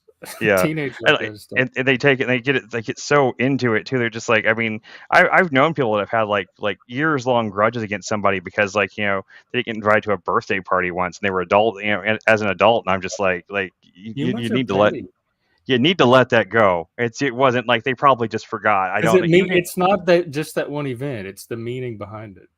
I know. I mean, but a lot of times, like in this case, like, I mean, maybe it was an intentional snub or something, but I doubt it. They probably didn't even think about it. I've never even been on Paul's stream before, so they probably didn't really. Now, I have been on stream with John and Rowan, so maybe there is a little bit less. Like, yeah, they know you. But, yeah, but they may. But, you know, I'm sure they have their reasons, and it's fine. I don't care. I mean, honestly, it's not like I probably wouldn't even be able to go anyway. I've had a lot of things I had to do today, so it's not really that big of a deal. Oh, they did it today? I guess. I don't know. I thought you said they just posted. So maybe they did it yesterday. I don't know. They just posted. I don't know when they recorded it, but they posted it an hour ago. I'm trying to help his stream grow. I'd really like to see Paul grow more. Yeah, me too. I mean, that's when I first contacted Paul the first time when I first contacted him on his Discord. Like, that's what I said to him then, is like, I really thought that he was doing something I didn't see many other people in, like, the political space doing, in terms of, like, the discussions he was having, the things he was talking about, not just the Jordan Peterson stuff, but the kind of the I guess what I later learned was called, and at the time I had never heard the term enlightened centrist before, but like his centrist type takes and stuff like that. I thought he was one of the more just reasonable people talking about this sort of thing in media. He wasn't an extremist on either side and all this stuff like that. And that's why I started going to that's whenever I saw the live stream, and that's what inspired me to actually join because I never, that was the first time I've ever commented in a live stream on a YouTube thing ever. Oh, really? I've never, that's the very first time. The first time I ever made a comment I made a comment on a YouTube video like once or twice in the past, like literally 2 or 3 times, but like I never join in a live comment thing like that, and then when I emailed Paula, I was like, I really think, I mean, at this point in my life, I'm not in a position where I can really, because back in the past, whenever I was doing better financially and stuff like that, I would have been able to actually try to help, and had more connections stuff. I would have been able to actually help, like, marketing and stuff like that. I could have helped, like, really grow it. And I said to her, I'm like, I'm not really in a position right now. I'm doing pretty bad financially right now, but like anything I can do to help, I've got a bunch of equipment, anything I can do to help, like, try to, like, spruce up your streams, try to grow their channel. So that I really think, and basically his response at the time was like, I'm not comfortable meeting people from the stream, from the community right now. So, and that's been his stance ever since. So, I guess it is what it is. And then there's the message that we shall not name on stream. So The what? the message I shall not name on stream. We've talked about it. I'm just not going to say it on stream. Oh, okay, yeah. I know he's trying to capture like the centrist niche on YouTube that Sitch and Adam kind of have, but his position on Israel is so left. It's like I don't find it centrist at all. It's alienating me as a centrist. Yeah, me too.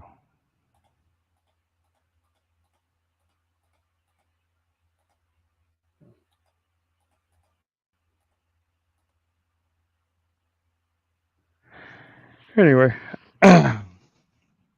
but yeah, Liner, was it Liner? I don't know, either Liner. And I just pronounce your name there, but just, I think long grudges are a sociopathic trait. Yeah, I agree.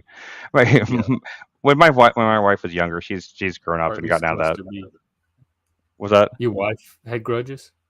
Whenever she was younger, she used to carry grudges against, like, and I guess she still did, even like when I knew her, she still had grudges against little things people do in high school. She grew up out of all that and stuff, but I knew her, I'd be like, she'd be like, oh, I hate this, such and such, and I was like, why? Because back when I was high school, I did this, and I was like, that was like 10 years ago. She grew up like, oh, that sort of thing. But yeah, she used to be really good at holding grudges. Like, I don't know, I'm terrible at it. Like, people can hurt me, stomp on me, like, I mean, rob me, all these sort of things. And like, and given a little time, even like, I try to like put rules and boundaries up for myself to keep myself from like letting those people back in my life, because my natural tendency will be to forgive and let those people back in, even though there's almost 100% chance they will do the same thing again. So I have to be very vigilant. But you have poor social learning.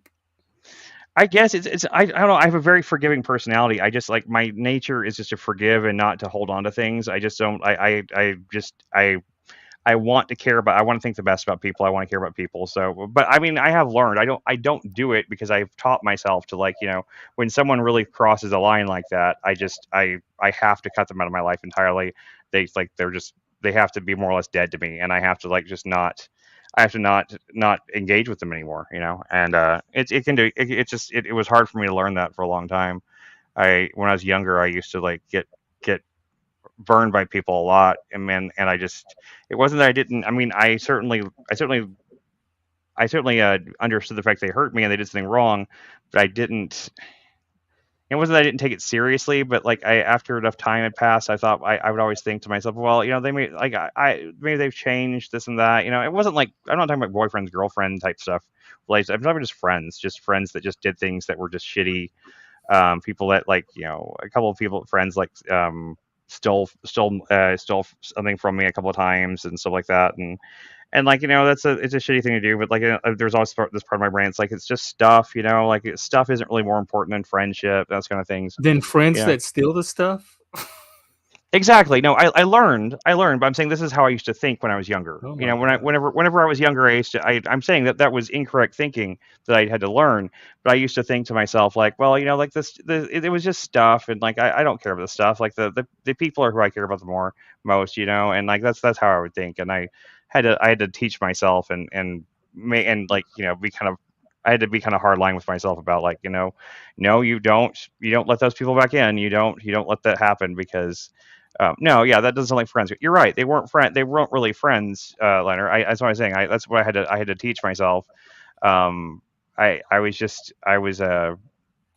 was too forgiving and too willing to forgive and forget things whenever I was younger. I had to learn some hardness to some toughness when it came to stuff like that. It's just something I had to learn. I'm not talking about me. I'm 42 now.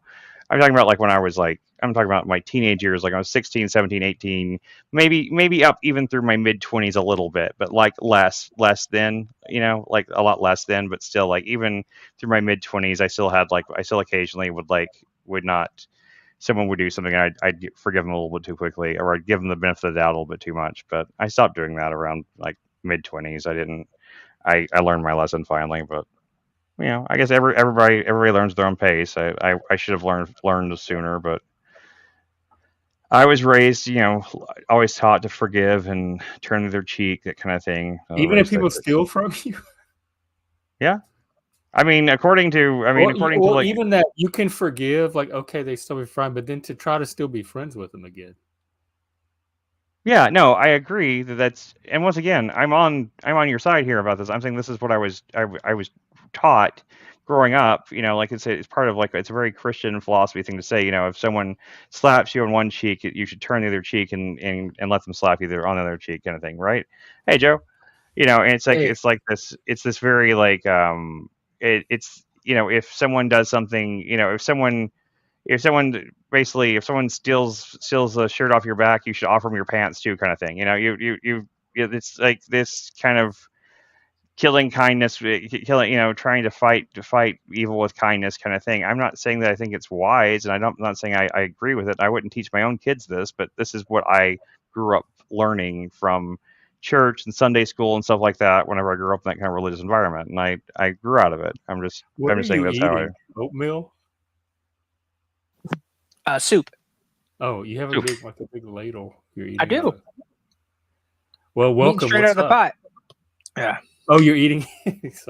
Okay, I can relate. I don't have dishes at my apartment. I'm not getting a normal like house environment till I actually have a house. I don't want to put a bunch of stuff into an apartment that I don't own when I know I'm going to leave one day. Are you streaming on like an old Nokia phone or something? What's up with your camera? No, it's just the webcam in my laptop, which isn't very good. I know I've used better ones before that I plugged in, but I didn't take the step to do that. Oh, that's cool. I just like it's just so dark. I can barely see anything. What's up? What's new? Well, I heard Chris's story, and it's kind of similar for me. I kind of had to learn to write people off. Yeah. I would still say I'm a pretty forgiving person overall, but I'm the kind of person where once you've convinced me to give up on you, you will probably never win me back. Yeah. Yeah. If so, I came to this realization at one point that if there's certain lines that if someone crosses a line to a certain degree, that like I'll be pretty forgiving, and I can, someone can talk to me and ask for forgiveness and like that to a certain degree. But if they cross certain lines, then it's completely that's a completely dead relationship. I won't even acknowledge them anymore. I won't speak to them. I cut them out of my life completely. I've only had to do that 3 times with 3 different people, but I mean those people I have never spoken to again. I had to make that rule for myself because I know that I'm too soft in my heart that if they did come to me and they cried and they told me how sorry they were and stuff like that, I would give into it and it would just go down the same path again. So I have to I have to make that rule. Like it's like if you I've told people too before they did it. It wasn't like a surprise type thing. I told them in every case. I was like, look, if you do this, I will not speak to you again. This is it. This is the end. Yeah, this is the end of our friendship forever. Why would they care if they were willing to risk the friendship the first time? I don't know. I'm just saying, but like I just stated it like just. Right. What's that? Oh. I was saying that people don't make sense, Jeff. Oh, I mean that's why. People. Yes, you're right, and that is the problem. Because once they show me how their neural pathways are wired, that's all I need to see. Like that poll you made, right? A lot of people replied to the poll, but they didn't. They filled out the poll, but they didn't reply to you in it or anything. Yeah, but it's intellectual dark web. So I'm counting on the intellectual part, which intelligence is. Even smart people do stupid things. I know, and I don't even read everything in detail either. But if I were interested in something, like if like, ooh, in-person IDW chapter. This is exciting. Let me see what I need to do. Then I would take pains to like. So I don't know. Maybe it's not the time or the right crowd or whatever. And most of the people seem not in my area anyway, so it's going to be harder to organize from a distance. Could be. But I'll let it run through the weekend and see what I get. I mean, is there one thing I learned. Bump it, like do a reminder or bump it? We could do like just a second post, and then we can pin that one too, and maybe redo the poll. There's not like we don't really need to bump it because it's pinned, so it's still up there. People still see it.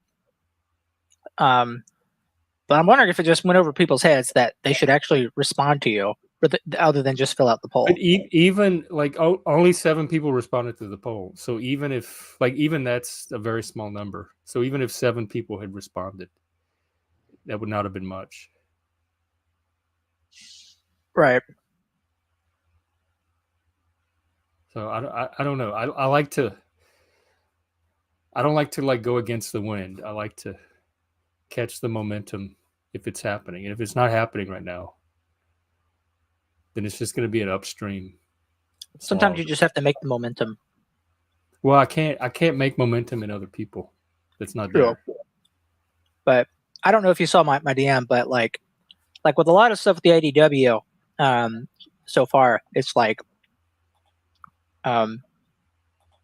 there's a certain point where it becomes real for some people or not. And so yeah, the momentum might be there if you make it. So it's mostly a matter of like who's laid it out for you. Like, this is when I'll activate. This is the switch that will flip me on.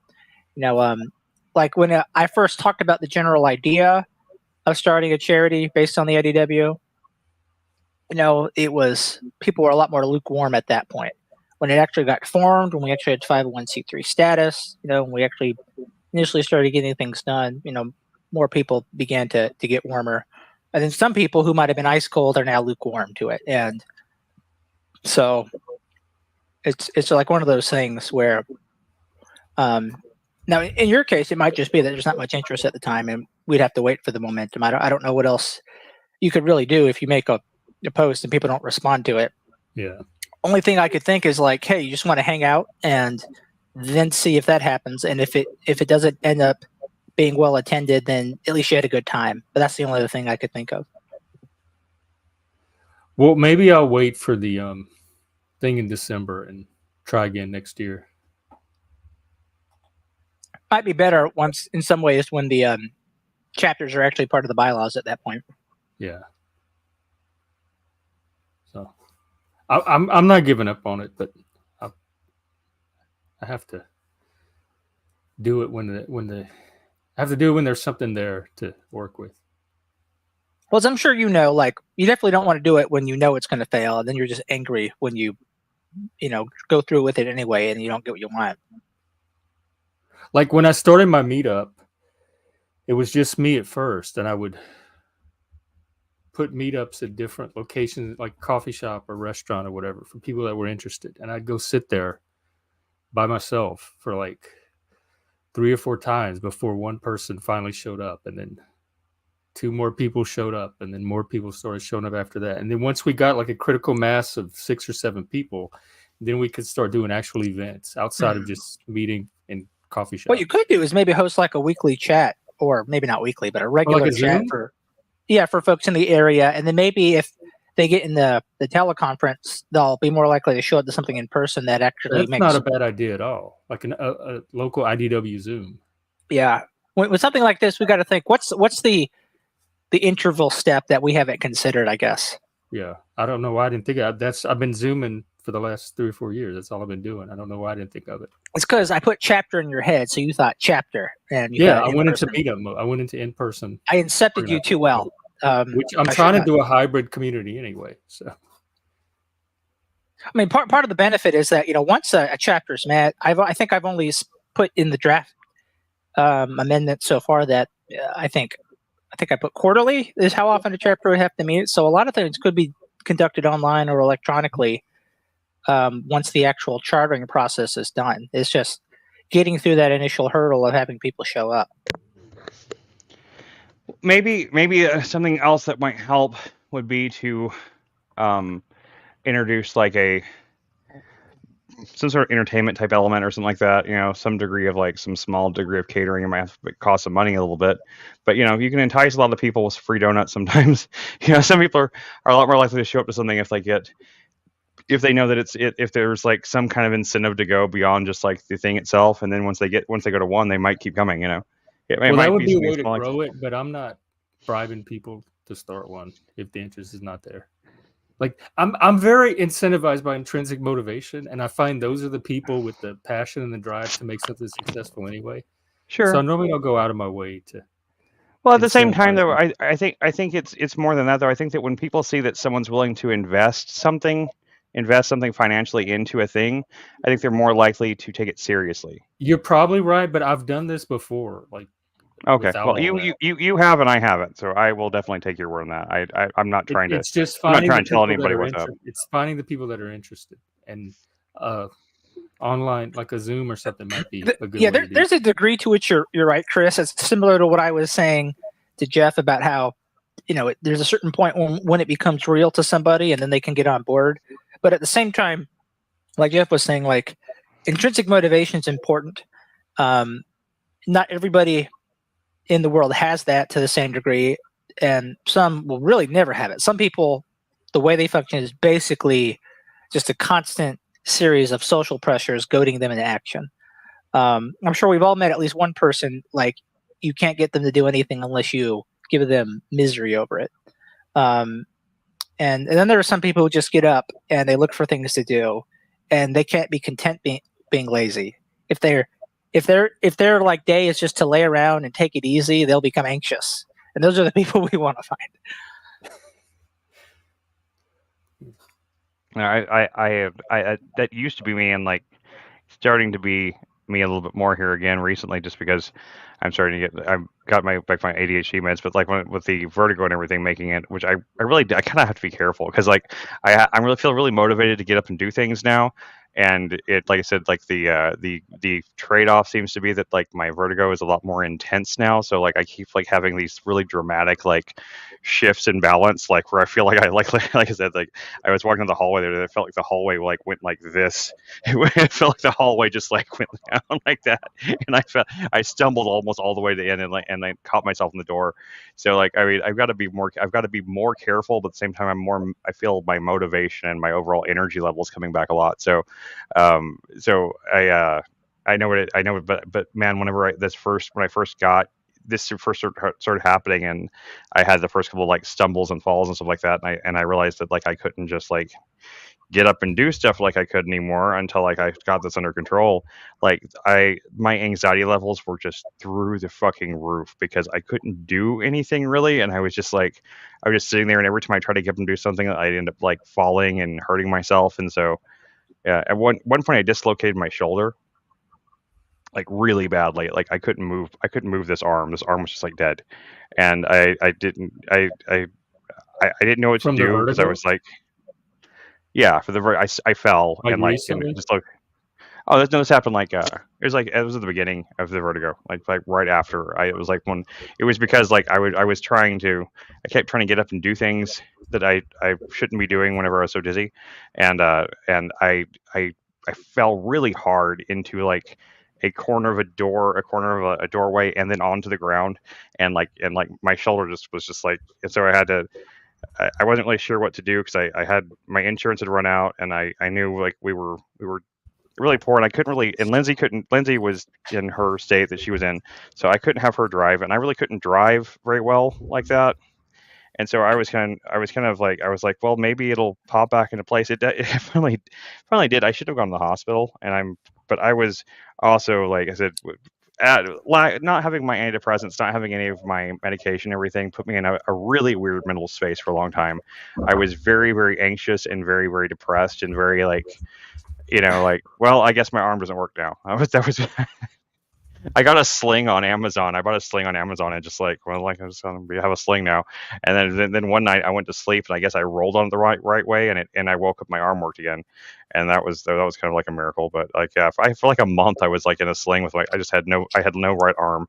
But yeah, I'm just saying, like, so, but I know what it's like to be that kind of person that gets so anxious that you can't just sit there and like have a relaxing day. Like, it's just almost impossible. Like, I used to be able to do that with video games. Like, I used to be able to like kind of hang out and play video games and stuff, and I just can't even do that anymore. I can feel anytime I'm playing a video game, I feel like the seconds of my life ticking away. Even if I'm not playing the video game, I'm not doing anything else. It still feels like more of a waste when I'm playing a video game than if I'm doing nothing at all now. For some reason, I don't know why that is. I've had more of that feeling lately myself, where I feel like I'm not using my time well.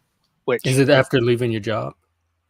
Even before that, it's just after I think just the events of my 20s.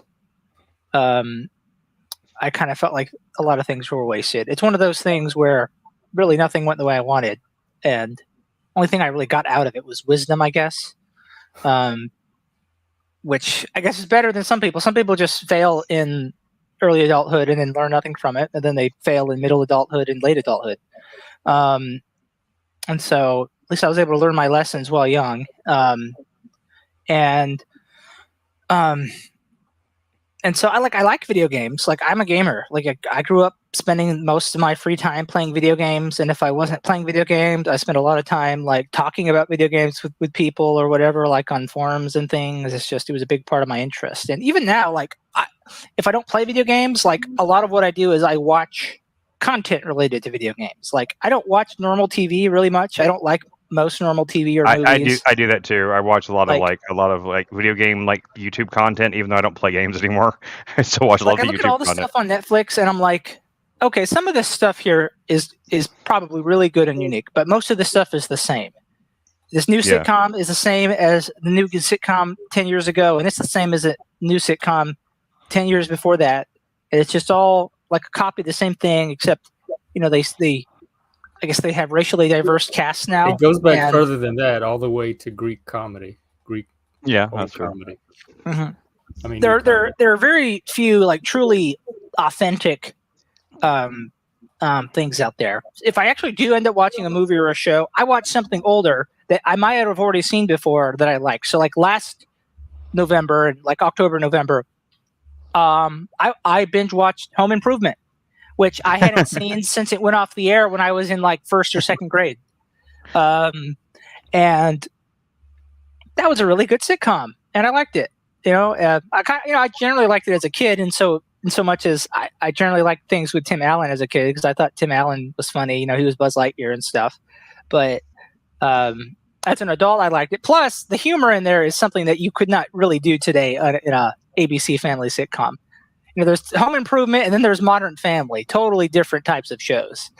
But I do watch a lot of content on YouTube because it's so specific. It is so curated to user demand. So I watch stuff, by people who play Minecraft. I watch stuff of people who play Super Smash Brothers Melee at like the competitive level.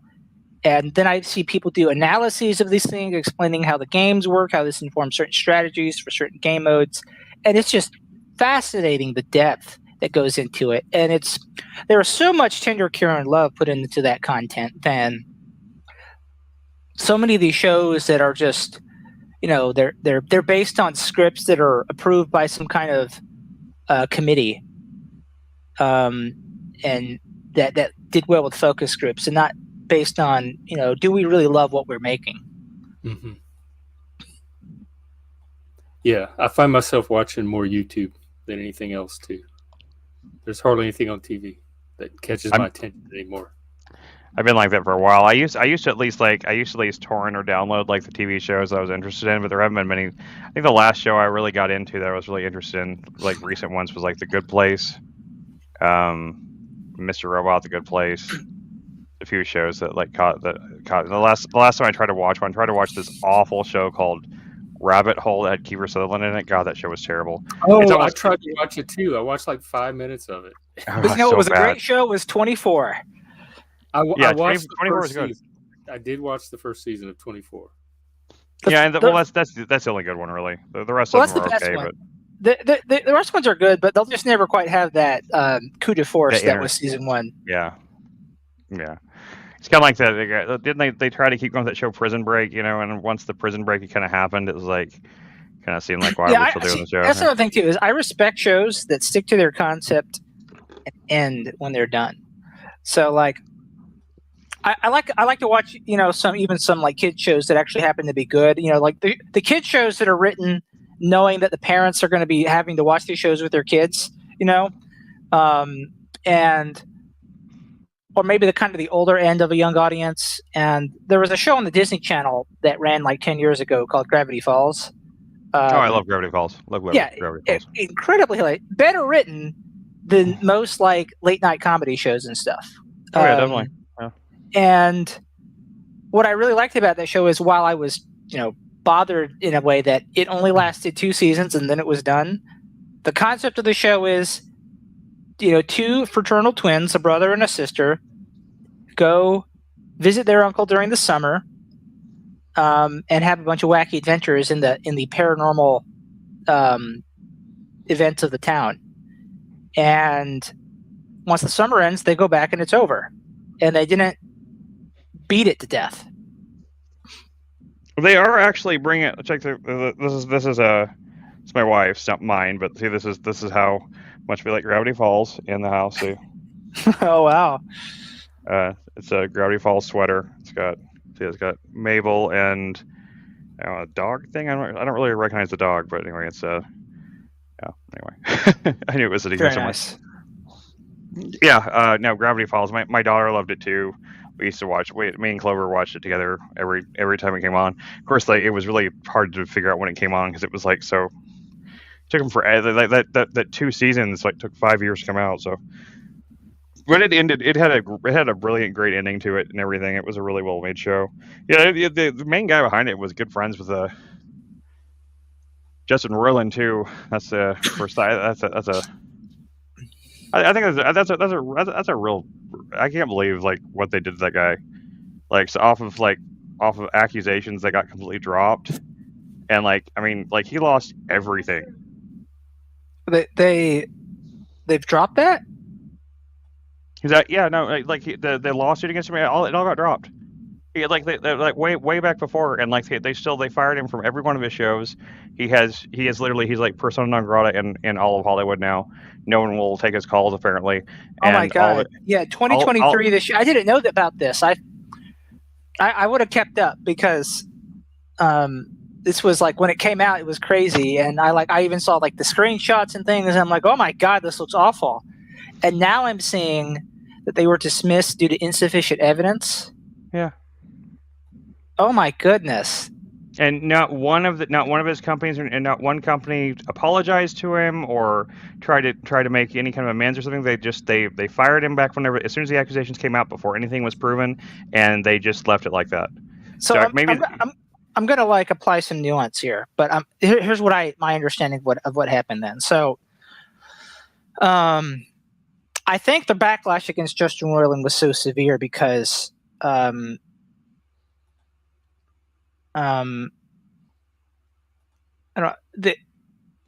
it was assumed, especially given how bad some of the screenshots and messages he had sent to people looked, that his behavior wasn't just creepy, but creepy to the point of criminal behavior, right? And then in the aftermath of Me Too, anything like that is just zero tolerance, right? Now, if it gets dismissed due to insufficient evidence, we should be clear that that's not quite the same as a jury reviews it says not guilty after a very thorough review of the evidence. But it's still if they really thought there was something here. In other words, if we're so convinced that we can throw them under the bus, why isn't the court convinced enough that they'll dismiss the case? Because this doesn't seem like a case the court would be eager to dismiss. I would think if you can really go out and get a celebrity who committed some kind of sexual violence crime of some nature against whether it was a minor or somebody else. It It wasn't the crime accused was just against his adult they were like the same age as his girlfriend that claimed that he locked her in his house during COVID or something that was dropped. Now there were some text messages that he was that were like there were screenshots of text messages, and none of it's been proven that it was with anyone who was underage, but because there's no all of the stuff was blocked. I looked into it pretty thoroughly because I was trying to figure out like why are people so convinced? Like what is it that people have seen that they're so convinced he's such a bad guy? And like it was like some creepy-ish stuff, but there's been YouTubers that have done way worse shit that have actually like he could be a little creepy, maybe even a little deviant. Like maybe he has a certain kind of. He didn't solicit nudes. He didn't. There's no pictures. There's nothing like that. He didn't proposition anyone for sex. Although I kind of know what that's like. Like I've had allegations made against me just based on nothing. Like absolutely nothing. Damn, I want to hear more about this, but I have to go in a couple of minutes. I have a meeting at the top of the hour. Okay. All right. Well, about your accusations. Yeah, the Justin Roiland thing is really interesting.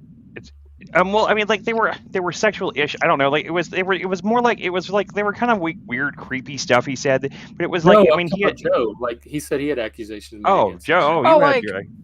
Like at a place I worked, someone said that like I checked her out in the break room and she decided to report that.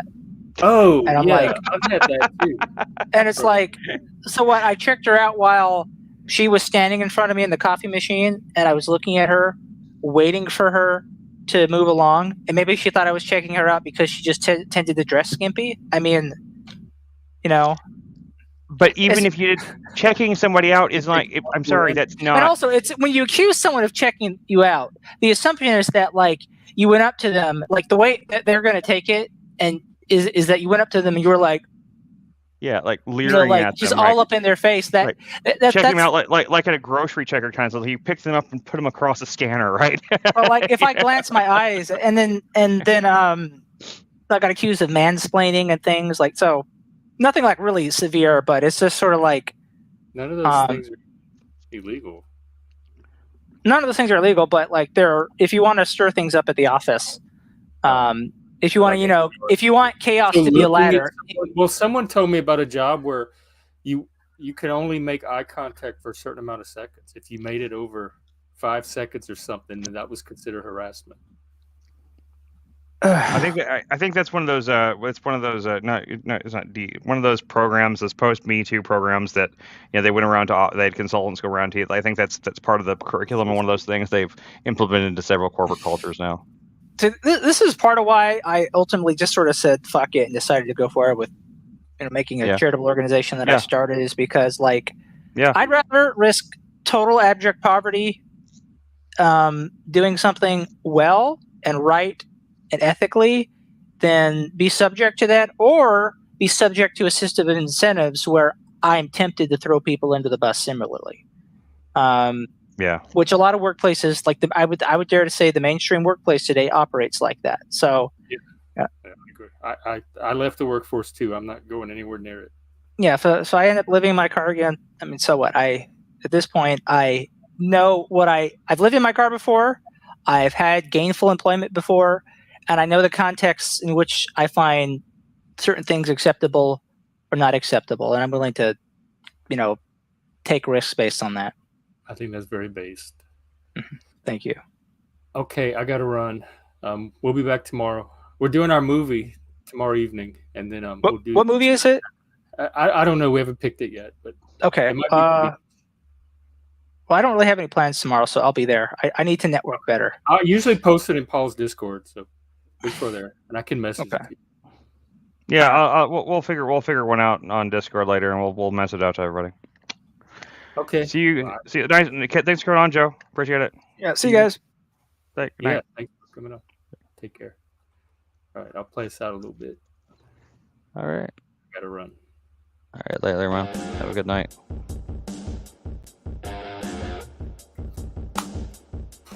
Okay, gotta go to my meeting. See you tomorrow.